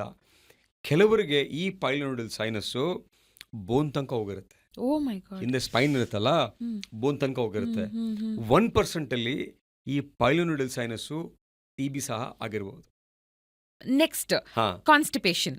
ಇದ್ರ ಬಗ್ಗೆ ಒಂದು ನಮಗೆ ಗೊತ್ತಿಲ್ಲದಿರೋ ವಿಷಯ ಹೇಳಬಹುದಾ? For example, top 5 reasons for Google searches related to health, ಅದರಲ್ಲಿ ಕಾನ್ಸ್ಟಿಪೇಷನ್ ಇದೆ. ಬಟ್ ಸ್ಟಿಲ್ ಜನ they think it's not so serious ಅಂತ. ಮೇಡಮ್, ಜನ they think it is not so serious, but it is a very big problem faced by any individual. ಒಬ್ಬ ಮನುಷ್ಯನಿಗೆ constipation ಇತ್ತು ಅಂತ ಹೇಳಿದ್ರೆ ಅವನ ಜೀವನನೇ ಮುಗೀತು ಮೇಡಮ್. ಎಷ್ಟೋ ಜನ ಈಸ್ ಕಾನ್ಸ್ಟಿಪೇಟೆಡ್ ಮ್ಯಾನ್ ಅಂತ ಇಂಗ್ಲೀಷನ್ನು ಹೇಳ್ತಾರೆ. ಅಂದರೆ ಆ ಕಾನ್ಸ್ಟಿಪೇಷನ್ ರಿಲೇಟ್ ಮಾಡ್ತಾರೆ ಅವನ ಮನುಷ್ಯನ ಬಿಹೇವಿಯರ್ನ. ಮೇಡಮ್, ಇಂಡಿಯಾದಲ್ಲಿ 15% ಜನಕ್ಕೆ ಕಾನ್ಸ್ಟಿಪೇಷನ್ ಇದೆ, ವಿಚ್ ಇಸ್ ಟ್ರೀಟಬಲ್. 15% ಜನಕ್ಕೆ ಟ್ರೀಟ್ ಮಾಡಬೇಕು. 15% ಕಾನ್ಸ್ಟಿಪೇಷನಲ್ಲಿ ಒನ್ ಟೈಪ್ ಆಫ್ ಕಾನ್ಸ್ಟಿಪೇಷನ್ನು, ಈ ಮಸಲ್ ಕೋಆರ್ಡಿನೇಷನ್ ಇರಲ್ಲ ಮನುಷ್ಯನಿಗೆ. ಮೋಷನ್ಗೆ ಹೋಗ್ಬೇಕಾದ್ರೆ ಈ ಮಸಲ್ಸು ಕಾಂಟ್ರಾಕ್ಟ್ ಆಗುತ್ತೆ, ಏನಲ್ಲಿ ಕೆನಲ್ ಮಸಲ್ಸು ರಿಲ್ಯಾಕ್ಸ್ ಆಗುತ್ತೆ. ಇದು ಕಾಂಟ್ರಾಕ್ಟ್ ಆಗಬೇಕು, ಇದು ರಿಲ್ಯಾಕ್ಸ್ ಆಗಬೇಕು. ಈ ಕ್ಯಾಟಗರಿಯಲ್ಲಿ ಇದು ಕಾಂಟ್ರಾಕ್ಟ್ ಆಗುತ್ತೆ, ಇದು ಕಾಂಟ್ರಾಕ್ಟ್ ಆಗುತ್ತೆ, ಕಾನ್ಸ್ಟಿಪೇಷನ್ ಆಗುತ್ತೆ. ಇದನ್ನು ಬಯೋಫೀಡ್ಬ್ಯಾಕ್ ಅಂತ ಒಂದು ಫಿಸಿಯೋಥೆರಪಿ ಥರ ಎಕ್ಸಸೈಸ್ ಮಾಡಿ ಇದನ್ನು ಟ್ರೀಟ್ ಮಾಡ್ತೀವಿ. ಎರಡನೇ ಕಾನ್ಸ್ಟಿಪೇಷನ್ನು ಇಡಿಯೋಪ್ಯಾಥಿಕ್, ಚೈಲ್ಡ್ಹುಡ್ಡಿಂದ ಬಂದಿರುತ್ತೆ, ಅದಕ್ಕೆ ಕಾರಣನೇ ಇರಲ್ಲ, ಅದನ್ನು ಟ್ಯಾಬ್ಲೆಟ್ಸಲ್ಲಿ ವಾಸಿ ಮಾಡ್ಬೋದು. ಇನ್ನೊಂದು ಕಾನ್ಸ್ಟಿಪೇಷನ್ನು ಅಬ್ಸ್ಟ್ರಕ್ಷನ್ನು. ನಮ್ಮ ಗಟ್ಟಲ್ಲಿ, ನಮ್ಮ ಕೊಲಾನಲ್ಲಿ ಎಲ್ಲಾದರೂ ಬ್ಲಾಕ್ ಆಗಿದ್ದರೆ ಕಾನ್ಸ್ಟಿಪೇಷನ್ ಆಗುತ್ತೆ. ಯಾವ ರೀತಿಯ ಬ್ಲಾಕ್ ಅಂತ ಹೇಳಿದ್ರೆ ಕೋಲೋನ್ ಕ್ಯಾನ್ಸರ್ ಆಗಿರ್ಬೋದು ಅಥವಾ ಕೋಲೋನ್ ಪಾಲಿಪ್ಸ್ ಆಗ್ಬೋದು. ಇನ್ನೊಂದು ಕಾನ್ಸ್ಟಿಪೇಷನ್ನು, ಒಂದು ತಾಯಿ ನಾರ್ಮಲ್ ಡೆಲಿವರಿ ಮಾಡಿದಾಗ, ತಾಯಿ ತುಂಬ ಪ್ರೆಷರ್ ಹಾಕಿದ್ದಾಗ, ಮಗು ತುಂಬ ದೊಡ್ಡದಾಗಿದ್ದಾಗ, ತಾಯಿ ಶಾರ್ಟ್ ಇದ್ದಾಗ, ಆ ಡೆಲಿವರಿ ಮಾಡಬೇಕಾದ್ರೆ ರೆಕ್ಟಮ್ ಕೊನೆ ಭಾಗ ಅದು ಕೆಳಗೆ ಜಾರ್ಕೊಂಬಂದಿರುತ್ತೆ. ಆವಾಗ ಏನಾಗುತ್ತೆ, ಮೋಷನಲ್ಲಿ ಹೋಗಿ ಅಲ್ಲಿ ಸ್ಟಕ್ ಆಗುತ್ತೆ. ಅದೊಂದು ರೀತಿಯ constipation. And constipation is the mother of all diseases. Piles ಯಾಕಾಗುತ್ತೆ? ಕಾನ್ಸ್ಟಿಪೇಷನ್. ಫಿಷರ್ ಯಾಕಾಗುತ್ತೆ? ಕಾನ್ಸ್ಟಿಪೇಷನ್. ಆಪ್ಸೆಸ್ ಆಗುತ್ತೆ? ಕಾನ್ಸ್ಟಿಪೇಷನ್. ಫಿಷರ್ ಯಾಕಾಗುತ್ತೆ? ಕಾನ್ಸ್ಟಿಪೇಷನ್. ಪಾಲಿಪ್ಯಾಕ್ ಆಗುತ್ತೆ? ಕಾನ್ಸ್ಟಿಪೇಷನ್. ಆಯಿತಾ? ಇನ್ನು 44% ಜನಕ್ಕೆ ಲೈಫ್ ಸ್ಟೈಲ್. ಇತ್ತೀಚೆಗೆ ಜನ ನಿದ್ದೆ ಮಾಡಲ್ಲ, ಫಿಸಿಕಲ್ ಆ್ಯಕ್ಟಿವಿಟಿ ಇಲ್ಲ, ಸೆಡೆಂಟ್ರಿ ಲೈಫ್ ಸ್ಟೈಲು, ನೀರು ಕುಡಿಯಲ್ಲ, ನಾರು ತಿನ್ನಲ್ಲ, ನಿದ್ದೆ ಇಲ್ಲ, ನೀರಿಲ್ಲ, ನಾರಿಲ್ಲ. ಸೊ ಅಂಥ ಜನ 44%. ಇವ್ರಿಗೂ ಪೈಲ್ಸು, ಫಿಷರು, ಫಿಶುಲಾ ಬರುತ್ತೆ. ಇದು ಲೈಫ್ ಸ್ಟೈಲು. ಇದಕ್ಕೆ ಟ್ರೀಟ್ಮೆಂಟ್ ಅವಶ್ಯಕತೆ ಇಲ್ಲ. ಇದು ಲೈಫ್ ಸ್ಟೈಲ್ ಮಾಡಿಫಿಕೇಶನ್. ಆಗಲೇ ಹೇಳಿದ್ನಲ್ಲ, increase fibre, eat healthy, exercise, ಇದನ್ನು ಮಾಡಿಕೊಂಡ್ರೆ ರಿಲೀವ್ ಆಗುತ್ತೆ ಇದು. So constipation is a big problem. Constipation is a big subject. Constipation is a big speciality. Yes, ಖಂಡಿತ ಡೀಟೇಲ್ ಆಗಿ ಇದ್ರ ಬಗ್ಗೆ ಮಾತಾಡ್ತೀವಿ. But talking about some statistics trivia ಅಂತ ಮಾತಾಡ್ತಾ, ಪೈಲ್ಸ್ ಬಗ್ಗೆನೂ ತುಂಬಾ ಒಳ್ಳೆ ಹಿಸ್ಟಾರಿಕಲ್ ಒಂದು ಇದನ್ನ ಕೊಡ್ತೀರಾ ನೀವು, ಕನೆಕ್ಷನ್. ಪೈಲ್ಸು ಒಂಥರ ancient India, medieval India, modern India, ಆವಾಗ್ಲಿಂದನೂ ಪೈಲ್ಸ್ ಇದೆ. ಅಕ್ಬರ್ ಬೀರ್ಬಲ್ ಸ್ಟೋರಿ ಇದೆ ಮೇಡಮ್ ಪೈಲ್ಸಲ್ಲಿ. ಅಕ್ಬರ್ಗೇನೋ ತುಂಬ ಅರ್ಜೆಂಟ್ ಆಗಿರುತ್ತೆ ಈ ಬೀರ್ಬಲ್ಗೆ. ಅವನು ವಾಶ್ರೂಮ್ಗೆ ಹೋಗ್ಬೇಕಾಗತ್ತೆ. ಅವ್ನು ಕೇಳ್ತಾನೆ ನಾನು ಹೊರಗಡೆ ಹೋಗ್ಬೇಕು ಅಂತ, ಬಟ್ ಬಿಡಲ್ಲ ಅಕ್ಬರು. ಅವಾಗ ಬೀರ್ಬಲ್ ಹೇಳ್ತಾನೆ ನಾನು ಹೋಗ್ಲೇಬೇಕು ಅಂತ. ಯಾವತ್ತೂ ಅವ್ರ ಮಾತು ಮೀರಲ್ಲ, ಹೊರಟೋಗ್ತಾನೆ ಅವತ್ತು. ಅವಾಗ ಕೋಪ ಬಂದು ತುಂಬಾ ಬೈದ್ಬಿಡ್ತಾರೆ, ಸೈಲೆಂಟಾಗೇ ಇರ್ತಾರೆ. ಇನ್ನೊಂದಿನ ಅಕ್ಬರ್ಗಾಗತ್ತೆ, ಅವಾಗ ಇವ್ರು ಬಿಡಲ್ಲ. ಸೊ ಆ ಥರ ಈ ಪೈಲ್ಸ್ ಇದೆಯಲ್ಲ, ಈ pile subject battle of Waterloo, Napoleon 1506 ಯುದ್ಧ ಸೋಲ್ತಾನೆ. ಅವನಿಗೆ ಪೈಲ್ಸ್ ಆಗಿರುತ್ತೆ, ಗ್ರೇಡ್ 4. ಒಳ್ಳೆ ಕ್ಯಾಬೇಜು, ಕಾಲಿಫ್ಲವರ್ ಥರ ಹೊರಗಡೆ ಬಂದಿರುತ್ತೆ. ಕುದುರೆ ಮೇಲೆ ಕೂತ್ಕೊಳ್ಳೋಕ್ಕಾಗಲ್ಲ, ಟೆಂಟಲ್ಲಿ ಹೋಗಿ ಮಲಗ್ತಾನೆ, ಯುದ್ಧ ಸೋಲ್ತಾನೆ. ಆ ಒಂದು ಯುದ್ಧದಿಂದ ಇಡೀ ಪ್ರಪಂಚದ ಚಿತ್ರಣ ಬದಲಾಗುತ್ತೆ. ಇನ್ನು ನಮ್ಮ ರಾಜಕಾರಣಿಯೊಬ್ಬರು, ಬಿಹಾರದ ಮಾಜಿ ಮುಖ್ಯಮಂತ್ರಿಗಳು ಲಾಲೂ ಪ್ರಸಾದ್ ಯಾದವ್, ಜೈಲಲ್ಲಿರ್ತಾರೆ. ಅವರು ಜೈಲಲ್ಲಿದ್ದಾಗ ಜಡ್ಜ್ ಹತ್ರ ಹೋಗಿ ಅವರಿಗೆ ಕಾರ್ಡಿಯಾಕ್ ಪ್ರಾಬ್ಲಮ್ ಇದೆ, ಅವ್ರಿಗೆ ಪೆರೋಲ್ ಕೊಡಿ ಅಂತ ಕೇಳ್ತಾರೆ, ಕೊಡಲ್ಲ ಅವರು. ಪೈಲ್ಸ್ ಇದೆ ಅಂದ ತಕ್ಷಣ ಕೊಟ್ಬಿಡ್ತಾರೆ. ಅಷ್ಟು ನೋವು ಇರುತ್ತಲ್ಲ ಲಾಲೂ ಯಾದವ್ಗೆ. ಇದು ಪೇಪರಲ್ಲೆಲ್ಲ ರಿಪೋರ್ಟ್ ಆಗಿತ್ತು. ಹಾಗಾಗಿ ಪೈಲ್ಸ್ ಇದೆಯಲ್ಲ ತುಂಬ ಸಮಸ್ಯೆ ಆಗುತ್ತೆ ಗ್ರೇಡ್ 4ಗೆ ಹೋದಾಗ. ಸೊ ಇದು ಗ್ರೇಡ್ 1 ಅಲ್ಲಿ ಗೊತ್ತೇ ಆಗಲ್ಲ ಮೋಸ್ಟ್ಲಿ ಹಾ, ಅಂತ ಅನ್ಸತ್ತಲ್ವಾ? ಗೊತ್ತಾಗಲ್ಲ ಗೇಬಣ್ಣಿ. ಯಾಕಂದ್ರೆ ಪೈಲ್ ಒಳಗೆ ಇರತ್ತೆ, ಹೌದೌದು ನಮಗ್ ಗೊತ್ತಾಗಲ್ಲ. ಅಂಡ್ ಗ್ರೇಡ್ 2 ನಲ್ಲಿ ಆಚೆ ಬಂದು ಒಳಗ್ ಹೋಗುತ್ತೆ. ಹೌದು ಗ್ರೇಡ್ 3 ನಲ್ಲಿ ಆಚೆ ಬಂದಾಗ ನಾವೇ ಅದನ್ನ ಒಳಗಡೆ ಪುಷ್ ಮಾಡ್ಕೊಳ್ಳೋದು. ಅಂಡ್ ಗ್ರೇಡ್ 4 ಇಸ್ ಇವಾಗ ನೀವು ಕೊಟ್ಟಂತ ಎಕ್ಸಾಂಪಲ್, ಹಾ, ಆಚೆ ಬಂದು ಅದನ್ನ ಒಳಗ್ ಪುಷ್ ಮಾಡೋದಕ್ಕಾಗದೆ ಹೌದು ಹೌದು ಸಾಕಷ್ಟು ಬ್ಲೀಡಿಂಗ್ ಆಗಿ ಡಾಕ್ಟರ್ ಹತ್ರ ಆನ್ ಟೈಮ್ ಹೋಗಿಲ್ಲ ಅಂದ್ರೆ ಎಷ್ಟೋ Okay. ಸಲ ರೂರಲ್ ಏರಿಯಾಸ್ ಅಲ್ಲಿ ಸಾವನ್ನಪ್ಪಿರುವಂತ ಚಾನ್ಸಸ್ ಕೂಡ, ಐ ಮೀನ್ ಸಿಚುಯೇಷನ್ಸ್ ಕೂಡ ನಾವು ನೋಡಿರ್ತೀವಿ ಬಿಕಾಸ್ ಆಫ್ ಬ್ಲಡ್ ಲಾಸ್. ಹೌದು. ಈಗ ನಾವು ಚೇರ್ ಎಕ್ಸ್ಚೇಂಜ್ ಮಾಡ್ಕೊಳ್ಳೋಣ ಮೇಡಮ್. ನೀವು ಗ್ರೇಡ್ 1, ಗ್ರೇಡ್ 2, ಗ್ರೇಡ್ 3, ಗ್ರೇಡ್ 4 ಹೇಳ್ತಿದ್ರೆ ನಾನೇನ್ ಮಾತಾಡ್ಲಿ? ಓಕೆ, ಸೊ ನೀವು ಹೇಳಿಟ್ರು ಆ ಗ್ರೇಡ್ 4, ಗ್ರೇಡ್ 3 ಸ್ಟೇಜಲ್ಲಿ ತುಂಬಾ ಬ್ಲೀಡ್ ಆಗುತ್ತೆ. ಎಷ್ಟು ಬ್ಲೀಡ್ ಆಗುತ್ತೆ ಅಂತ ಹೇಳಿದ್ರೆ, ನಾನು MBBS ಮಾಡ್ತಾ ಇದ್ದೆ ಇನ್ನು, ನಮ್ಮ ನೇಬರ್ಗೆ ಪೈಲ್ಸ್ ಆಗ್ಬಿಟ್ಟಿದೆ, ತುಂಬಾ ಬ್ಲೀಡಿಂಗ್ ಆಗ್ಬಿಟ್ಟಿದೆ. ಇನ್ನು MBBS ಮಾಡ್ತಾರೆ, ಮೆಡಿಕಲ್ ಸ್ಟೂಡೆಂಟ್ ಅಪ್ಪ ಅಂತ ಬಂದು, ಅವ್ರು IT ಪ್ರೊಫೆಷನಲ್ಲು, ಆಗ್ತಾನೆ ಮದುವೆ ಆಗಿದ್ರು, ಅವ್ರ ಮನೆ ಎಳಿಯ. ಸೊ ನಾನು ಡಾಕ್ಟರ್ MG ಭಟ್ ಅಂತ ದೊಡ್ಡ ಸರ್ಜನ್, ನಮ್ಗೆ ಅವರೇ ರೋಲ್ ಮಾಡಲಾಗ. ಸೊ ಅವ್ರ ಹತ್ರ ಹೋದಾಗ ಕೊಲೊನೋಸ್ಕೋಪಿ ಮಾಡಿ ಬರೀ ಪೈಲ್ಸ್ ಮಾತ್ರ ಇದೆ ಅಂತ, ಹಿಮೋಗ್ಲೋಬಿನ್ 2.6 ಇತ್ತು ಮೇಡಮ್. ಓ ಮೈ ಗಾಡ್. ಹಾ, ಎಷ್ಟೋ ಜನ ಆ ರಕ್ತ ಹೋಗಿ ಹೋಗಿ ಹೋಗಿ ಸಾವನ್ನಪ್ಪಿದ್ದಾರೆ. ಸಾವು ಯಾಕಾಯ್ತು ಅಂದ್ರೆ ರಕ್ತ ಹೋಗ್ತಿತ್ತು, ಕ್ಯಾನ್ಸರ್ ಆಗಿತ್ತು ಅಂತ ಹೇಳ್ಬಿಡ್ತಾರೆ. ಪೈಲ್ಸ್ ಇಂದಾನೆ ಸತ್ತೋಗಿದ ಎಷ್ಟೋ ಉದಾಹರಣೆ ನಮ್ಮಲ್ಲಿ ಇವೆ. ಹಾಗೆ. ಅಂಡ್ ಪೈಲ್ಸ್ ಆದ್ರೂ ಸುಮಾರು ಜನರಿಗೆ ಗೊತ್ತಿದೆ, ಅಂದ್ರೆ ಹೌದು, ಪೀಪಲ್ ಆರ್ ಹೌದು. Aware of it. ಹಾ. I think Fisher and fistula ಒಂದು ಕನ್ಫ್ಯೂಷನ್ ಇದೆ, ಇದಕ್ಕೂ ಅದಕ್ಕೂ ಡಿಫ್ರೆನ್ಸ್ ಏನು ಅನ್ನೋದಿರಬಹುದು. ಅಂಡ್ ಈ ಎರಡರ ಬಗ್ಗೆ if you can tell us ಒಂದು ಟ್ರಿವಿಯಾ ಅಥವಾ statistic which might shock us. Madam, ಈಗ ಜನಕ್ಕೆ ಇವತ್ತಿಗೂ ಸಹ ಗುರುದ್ವಾರದಲ್ಲಿ ಏನಲ್ ಕ್ಯಾನಲಲ್ಲಿ ಏನೇ ಬಂದ್ರೂ ಅವರು ಪೈಲ್ಸ್ ಅಂತ ಬರ್ತಾರೆ. ನಾವು ರಿಸರ್ಚ್ ಮಾಡಿದ್ದೀವಿ, ಔಟ್ ಆಫ್ 100 ಪೀಪಲ್ 89 ನಮ್ಮ ಹಾಸ್ಪಿಟ್ಲಿಗೆ ಅವ್ರಿಗೆ ಫಿಶರ್ ಇರುತ್ತೆ, ಆಪ್ಸಸ್ ಇರುತ್ತೆ, ಫಿಸ್ಚುಲಾ ಇರುತ್ತೆ, ಬೇರೆ ಸ್ಕಿನ್ ಡಿಸೀಸ್ ಇರುತ್ತೆ, ಸೆಕ್ಷುಯಲಿ ಟ್ರಾನ್ಸ್ಮಿಟೆಡ್ ವೈರಲ್ ವಾಟ್ಸ್ ಇರುತ್ತೆ. ಬಟ್ ಜನ ಬರೋದು ನನಗೆ ಪೈಲ್ಸ್ ಆಗಿದೆ ಅಂತ. ಸೊ ಒಂದು ಕಾಮನ್ ಮಿತ್ ಏನು ಅಂತ ಹೇಳಿದ್ರೆ, ಗುರುದ್ವಾರದಲ್ಲಿ ಏನೇ ಆದರೂ ಪೈಲ್ಸು ಅಂತ ಜನ ಅನ್ಕೋತಾರೆ. ಅದು ಪೈಲ್ಸ್ ಅಲ್ಲ. ಪೈಲ್ಸ್ ಇರ್ಬೋದು, ಫಿಶರ್ ಇರ್ಬೋದು, ಫಿಸ್ಚುಲಾ ಇರ್ಬೋದು, ಬೇರೆ ಬೇರೆ ಕಾಯಿಲೆಗಳು ಗುರುದ್ವಾರದಲ್ಲಿ ಇರ್ಬೋದು. ಸೊ ಜನ ಬರೀ ಪೈಲ್ಸ್ ಅಂತ ಅನ್ಕೋತಾರೆ. ಸೊ ಪೈಲ್ಸ್ ಅಂದರೆ ನೀವು ಆಗಲೇ ಹೇಳಿದ್ರಿ, ಗ್ರೇಡ್ 1, ಗ್ರೇಡ್ 2, ಗ್ರೇಡ್ 3, ಗ್ರೇಡ್ 4. ಗುರುದ್ವಾರದಲ್ಲಿ ಏನಲ್ ಕೆನಾನಲ್ಲಿ ಏನಲ್ ಕುಷನ್ ಅಂತ ಇರುತ್ತೆ, ರಕ್ತದ ಹುಂಡೆಗಳು. ಅದು ಕಾನ್ಸ್ಟಿಪೇಷನ್ ಇಂದ ಪ್ರೆಷರ್ ಆಗಿದಾಗ, ಮುಕ್ಕಿದಾಗ ಗಟ್ಟಿಯಾಗಿ ಹೋದ್ರೆ ಪೈಲ್ಸ್ ಆಗುತ್ತೆ. ಇನ್ನು ಎರಡನೇದು, ಅದೇ ಗಟ್ಟಿಯಾಗಿ ಹೋದ್ರೆ ಮೋಷನ್ನು ಗುರುದ್ವಾರದಲ್ಲಿ ಕ್ರ್ಯಾಕ್ ಆಗುತ್ತೆ. ಕ್ರ್ಯಾಕ್ ಅಂದರೆ ಫಿಶರ್ ಅಂತ. ಕ್ರ್ಯಾಕ್ ಆದಾಗ ಬ್ಲೀಡ್ ಆಗುತ್ತೆ, ಕ್ರ್ಯಾಕ್ ಆದಾಗ ಉರಿ ಆಗುತ್ತೆ, ಕ್ರ್ಯಾಕ್ ಆದಾಗ ಬರ್ನ್ ಆಗುತ್ತೆ. ಇನ್ನು ಆ ಕ್ರ್ಯಾಕ್ನ ಹಾಗೆ ಬಿಟ್ಟರೆ ಟ್ರೀಟ್ ಮಾಡ್ತಾನೆ, ಆ ಕ್ರ್ಯಾಕಿಂದ ಇನ್ಫೆಕ್ಷನ್ ಆಗಿ ಆಪ್ಸೆಸ್ ಆಗಿ ಕುರ ಅಂತಾರಲ್ಲ ಕೆಲವು ಕಡೆ, ಕುರ ಆಗುತ್ತೆ. ಕುರ ಆದಾಗ ನೋವಾಗಿರುತ್ತೆ, ಸ್ವೆಲ್ಲಿಂಗ್ ಬಂದಿರುತ್ತೆ, ಜ್ವರ ಬಂದಿರುತ್ತೆ. ಕುರ ಆದಾಗ ಅದಷ್ಟೇ ಒಡೆದೋಗುತ್ತೆ, ಅದು ಫಿಸ್ಚುಲಾ ಆಗುತ್ತೆ. ಫಿಸ್ಚುಲಾ ಆದಾಗ ಪಸ್ ಬರ್ತಾ ಇರುತ್ತೆ, ಸ್ಮೆಲ್ ಇರುತ್ತೆ, ಕೆಲವರಿಗೆ ಬಿಟ್ಟು ಬಿಟ್ಟು ಜ್ವರ ಬರ್ತಾ ಇರುತ್ತೆ. ಇನ್ ಕೆಲವರು ಕುರ ಆದಾಗ ಡಾಕ್ಟರ್ ಹತ್ರ ಹೋಗ್ತಾರೆ, ಅದು ಆಪ್ಸೆಸ್ ಇಂದ ಡ್ರೈನ್ ಮಾಡ್ತಾರೆ, ಅದನ್ನ ತೆಗೆದು ಬಿಡ್ತಾರೆ. 100ಕ್ಕೆ 40 ಆಪ್ಸೆಸ್ ಕುರಗಳು ಫಿಸ್ಚುಲಾಗೆ ಕನ್ವರ್ಟ್ ಆಗುತ್ತೆ. ಸೊ ಪೈಲ್ಸ್ ಅಂದರೆ ರಕ್ತದ ಹುಂಡೆಗಳು, ಫಿಶರ್ ಅಂದರೆ ಕ್ರ್ಯಾಕು, ಕುರ ಅಂದರೆ ಪಸ್ಸು ಆಪ್ಸೆಸ್ಸು, ಫಿಸ್ಚುಲಾ ಅಂದರೆ ಟ್ರ್ಯಾಕ್. ಇದು 4 main simple problems in the ಏನಲ್ ಕೆನಾಲ್. ಅದ್ರ ಜೊತೆಗೆ ಪೈಲೋನುಡಿಲ್ ಸೈನಸ್, ಅದನ್ನು ಪೈಲ್ಸ್ ಅಂತ ಬರ್ತಾರೆ. ಪೈಲೋನುಡಿಲ್ ಸೈನಸ್ ಆಗೋದು ಮೇಲೆ ಕ್ಲೆಫ್ಟ್ ಹತ್ರ ಗ್ರೂವಲ್ ಆಗುತ್ತೆ, ಪೈಲೋನುಡಿಲ್ ಸೈನಸ್ಸು. ಇನ್ನು ಕೆಲವ್ರು ಏನಾಗುತ್ತೆ, ರೆಕ್ಟಲ್ ಪ್ರೊಲ್ಯಾಪ್ಸ್ ಅಂತ ಕರಿತೀವಿ. ಅಂದರೆ ಪ್ರೆಷರ್ ಹಾಕಿ ಹಾಕಿ ಹಾಕಿ ಹಾಕಿ ಆ ರೆಕ್ಟಮ್ ಇರುತ್ತಲ್ಲ, last part of large intestine, ಅದು ಕೆಳಗೆ ಜಾರ್ಕೊಂಬಂದಿರುತ್ತೆ.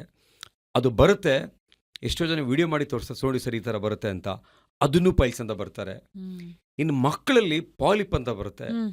ಮೊನ್ನೆ ಒಂದು ಮಗು ಬಂದಿತ್ತು, ಒಂದು ಪಾಲಿಪ್ ಇದೆ, ಆ ಮಗುಗೆ ಆ ಪಾಲಿಪ್ಪು ಒಂಥರ ಈ ಸ್ಟಾಕ್ ಥರ ಇರುತ್ತೆ, ಒಂದು ಈ ಮಾವಿನ ಹಣ್ಣು ಗಿಡದಿಂದ ಹ್ಯಾಂಗ್ ಆಗ್ತಾ ಇರ್ತಲ್ಲ, ಹಿಂಗೆ ಟಚ್ ಮಾಡದೆ ಬಿದ್ದೋಗುತ್ತಲ್ಲ, ಆ ಥರ ಪಾಲಿಪ್ಪು ಒಂದು ಮಗುಗೆ 6 months ಮಗು, ಆ ಪಾಲಿಪ್ ಕಟ್ಟಾಗಿ ಬಿದ್ದೋಗಿದೆ. ಅದನ್ನು ತಗೊಂಡು ಬಾಟ್ಲಲ್ಲಿ ಇಟ್ಕೊಂಡು ಆ ತಾಯಿ ಬಂದಿದ್ರು, ಸರ್ ಇದು ಬಿದ್ದೋಯ್ತು ಅಂತ. ನನಗೆ ಗೊತ್ತಾಯ್ತು ಪಾಲಿಪು ಅಂತ.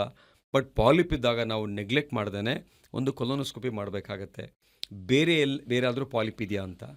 ಸೊ ಹಾಗಾಗಿ ಆ ಮಗುಗೆ ಕೊಲೊನೋಸ್ಕೋಪಿ ಮಾಡಿ ಬೇರೆ ಎಲ್ಲೂ ಪಾಲಿಪ್ ಇರಲಿಲ್ಲ, ಅದನ್ನು ಬಯಾಪ್ಸಿ ಮಾಡಿದಾಗ ನಾರ್ಮಲ್ ಆಗಿತ್ತು. ಸೊ ಪಾಲಿಪ್ ಆಗ್ಬೋದು, ರೆಕ್ಟಲ್ ಪ್ರೊಲ್ಯಾಪ್ಸ್ ಆಗ್ಬೋದು, ಇಂಟೆಸ್ಟೈನ್ ಜಾರ್ಕೊಂಬರೋದಾಗ್ಬೋದು, ಅಥವಾ ವೈರಲ್ ವಾಟ್ಸ್ ಥರ ಇರುತ್ತೆ ಅದಾಗ್ಬೋದು, ಎಲ್ಲವನ್ನೂ ಸಹ ಜನ ಪೈಲ್ಸ್ ಅಂತ ನಮ್ಮ ಹತ್ರ ಬರೋದು. Okay okay. ಆ್ಯಂಡ್ ನಿಮ್ಮ ವೆಬ್ಸೈಟ್ ಕೂಡ ತುಂಬ ಎಜುಕೇಟಿವ್ ಆಗಿದೆ. ಅಲ್ಲಿ ಸಾಕಷ್ಟು ಸ್ಟ್ಯಾಟಿಸ್ಟಿಕ್ಸ್ಗಳನ್ನು ಕೊಟ್ಟಿದ್ದೀರಾ. ಹೌದು. ಒನ್ ಬೀಯಿಂಗ್ ನಮ್ಮ ಭಾರತದಲ್ಲಿ with 1.5 billion plus 1.47 billion population, 36% of them colorectal issues ಇಂದ ಬಳಲ್ತಾ ಇದ್ದಾರೆ ಅಂತ. And ನಿಮ್ಮ ಮಿಷನ್ ಏನಂದ್ರೆ ಕೊಲೊರೆಕ್ಟಲ್ ಕ್ಯಾನ್ಸರ್ಗೆ ಅದು ಕನ್ವರ್ಟ್ ಆಗದೆ ಇರೋ ಹಾಗೆ ಅದನ್ನ ತಡೆಗಟ್ಟಬೇಕು ಅಂತ. ಅರ್ಲಿಯೆಸ್ಟ್ ಯಾವ ಏಜ್ ಅಲ್ಲಿ ನೋಡಿದ್ದೀರಾ ಸರ್ ನೀವು? ರೆಕ್ಟಲ್ ಕ್ಯಾನ್ಸರು ನಾನು ನೋಡಿರೋದು ಅರ್ಲಿಯೆಸ್ಟ್ 23 ಇಯರ್ಸ್ ಯಂಗ್ ಬಾಯ್. ಒಂದು. ಎರಡನೇದು ನೀವು 36% ಅಂತ ಹೇಳಿದ್ರಲ್ಲ, ನಾನು ಆಗಲೇ ಹೇಳಿದೆ 15% of India's population have constipation. ಅಲ್ಲಿ ಎಲ್ಲ 15%ಗೂ ಪೈಲ್ಸ್ ಇರುತ್ತೆ. ಅರ್ಥ ಆಯ್ತಾ? ಆಗಲೇ ಹೇಳಿದೆ 44%ಗೆ ಲೈಫ್ ಸ್ಟೈಲ್ ಕಾನ್ಸ್ಟಿಪೇಷನ್ ಇದೆ ಅಂತ. ಅದರಲ್ಲಿ 50%ಗಾದರೂ ಪೈಲ್ಸ್ ಇರುತ್ತೆ. ಸೊ 15 + 15 ಎಷ್ಟಾಯಿತು? 31%. ಇನ್ನು 44%ಅಲ್ಲಿ 4-5 ಆ ಕಡೆ ಹೋದರೆ, ಇವತ್ತು ಎಲ್ಲರಿಗೂ ಪರೀಕ್ಷೆ ಮಾಡಿದ್ರೂ 100ಕ್ಕೆ 36 ಜನಕ್ಕೆ ಪೈಲ್ಸೋ, ಫಿಷರೋ, ಫಿಸ್ಟುಲಾನೋ, ಆ್ಯಪ್ಸಸ್ ಏನೋ ಒಂದಿರುತ್ತೆ. So this is what is big numbers in India. ಇಷ್ಟು ನಂಬರ್ಸ್ ಎಲ್ಲ ಇದ್ರೂ ಸಹ ಇಂಡಿಯಾದಲ್ಲಿ ಇವತ್ತಿಗೂ ಸಹ ಒಂದು ಅವೇರ್ನೆಸ್ ಪ್ರೋಗ್ರಾಮು ಇದ್ರ ಬಗ್ಗೆ ಇಲ್ಲ. ಬೇರೆ ಕಾಯಿಲೆಗಳ ಬಗ್ಗೆ ಇದೆ. ಓರಲ್ ಕ್ಯಾನ್ಸರ್ ಇದೆ, ಬ್ರೆಸ್ಟ್ ಕ್ಯಾನ್ಸರ್ ಇದೆ, ವೈಟಮಿನ್ ಡಿ ಡಿಫಿಷಿಯನ್ಸಿ ಇದೆ, ಬ್ಲೈಂಡ್ನೆಸ್ ಪ್ರೋಗ್ರಾಮ್ ಇದೆ. ಬಟ್ ಆದರೆ ಈ ಒಂದು ಕಾಯಿಲೆಗಳಿಗೆ ಯಾವ ಪ್ರೋಗ್ರಾಮ್ ಇನ್ನೂ ಕೇಂದ್ರ ಸರ್ಕಾರ ಮಾಡಿಲ್ಲ. ಇನ್ಫ್ಯಾಕ್ಟ್ ಈ ಅವೇರ್ನೆಸ್ ಪ್ರೋಗ್ರಾಮ್ನ ನೀವು ಒಂದು ನೆಕ್ಸ್ಟ್ ಲೆವೆಲ್ಗೆ ತಗೊಂಡು ಹೋಗ್ತಾ ಇದ್ದೀರಾ. ಹೌದು. ರೈಟ್. ಆ್ಯಂಡ್ ನಿಮ್ಮ ಈ ಮಾಡೆಲ್ ತುಂಬಾ ಚೆನ್ನಾಗಿ ಎಫೆಕ್ಟಿವ್ ಆಗಿ ಜನರನ್ನ ರೀಚ್ ಆಗ್ತಿದೆ sir. I can assure you as a consumer of ನಿಮ್ಮ ಕಾಂಟೆಂಟ್. ತುಂಬಾ ಚೆನ್ನಾಗಿ ಎಜುಕೇಟಿವ್ ವಿಡಿಯೋಸ್ಗಳನ್ನ ಹಾಕ್ತಾ ಇದ್ದೀರಾ. If I am not wrong, ಅದಕ್ಕೆ ನಿಮ್ಮ ಪ್ರಾಜೆಕ್ಟ್ನ ಹಾರ್ವರ್ಡ್ ಅವರು ಸ್ಟಡಿ ಮಾಡೋದಕ್ಕೆ ನೆಕ್ಸ್ಟ್ ಮಂತ್ ಬರ್ತಾ ಇದ್ದಾರೆ, ಕರೆಕ್ಟಾ? ಹೌದೌದು. ಎಸ್. ನಾವು last 10 years of deep research on this. ಒಂದು. ಎರಡನೇದು ಡೂಯಿಂಗ್ ಎ ಮಾಡೆಲ್. ಇದನ್ನ ಹೇಗೆ ಜನಕ್ಕೆ ತೊಗೊಂಡೋಗ್ಬೇಕು, ಈ ಒಂದು ಟ್ಯಾಬೂನ ಹೇಗೆ ಬ್ರೇಕ್ ಮಾಡಬೇಕು, ಜನ ಹೇಗೆ ನಮ್ಮ ಹತ್ರ ಬರಬೇಕು. ಮತ್ತು ನಾವು ಔಟ್ರೀಚ್ ಆಕ್ಟಿವಿಟೀಸ್ ಮಾಡ್ತೀವಿ. ಪ್ರತಿ ತಿಂಗಳು ಒಂದು ತಾಲೂಕು, ಒಂದು ಸಂಡೆ ನಾವು ಇರ್ತೀವಿ. ಆ ತಾಲೂಕಲ್ಲಿ first YouTube, Facebook, Instagram, auto campaign, pamphlets, flakes, panchayat ಎಲ್ಲರಿಗೂ ಮೆಸೇಜ್ ಕೊಟ್ಟು ಕ್ಯಾಂಪ್ ಮಾಡ್ತೀವಿ. ಅಲ್ಲಿ ಕ್ಯಾಂಪ್ ಮಾಡಿದಾಗ ಏನಾಗುತ್ತೆ, ಆ ಕ್ಯಾಂಪ್ಗೂ ಸಹ ಜನ ಬರಲ್ಲ. ನನಗೆ ಪೈಲ್ಸಿಂದ ಊರಿಗೆಲ್ಲ ಗೊತ್ತಾಗ್ಬಿಡುತ್ತೆ ಅಂತ. ಸೊ ಅವೇರ್ನೆಸ್ ಮಾಡಿದಾಗ ಕ್ಯಾಂಪಿಗೆ ಒಂದು 300 ಜನ ಬರ್ತಾರೆ. ಇನ್ನು ಅದರ 10ರಷ್ಟು ಹಾಸ್ಪಿಟಲ್ಗೆ ಬರ್ತಾರೆ. ಸಿಕ್ಕಡೆ ಬರ್ತಾರೆ ಹಾಸ್ಪಿಟಲ್ಗೆ. ಹಾಗಾಗಿ ನಾವು ಬಡವರಿಗೆ, ಮಧ್ಯಮ ವರ್ಗದವ್ರಿಗೆ, ಶ್ರೀಮಂತರಿಗೆ ಎಲ್ಲರಿಗೂ ಸಹ ಒಂದು ಮಾಡೆಲ್ ಮಾಡಿದ್ದೀವಿ. ಹೇಗೆ ಈ ಒಂದು ಸ್ಪೆಷಾಲಿಟಿನ ಸಪ್ರೇಟ್ ಸ್ಪೆಷಾಲಿಟಿ ಮಾಡೋದು ಅಂತ. ಈ ಮಾಡೆಲ್ ಇಂಟ್ರೆಸ್ಟಿಂಗ್ ಆಗಿ ಹಾರ್ವರ್ಡ್ ಅವರು ನಮಗೆ ಕೇಸ್ ಸ್ಟಡಿ ಮಾಡಲಿಕ್ಕೆ ಶುರುವಾಗಿದೆ ಆಲ್ರೆಡಿ.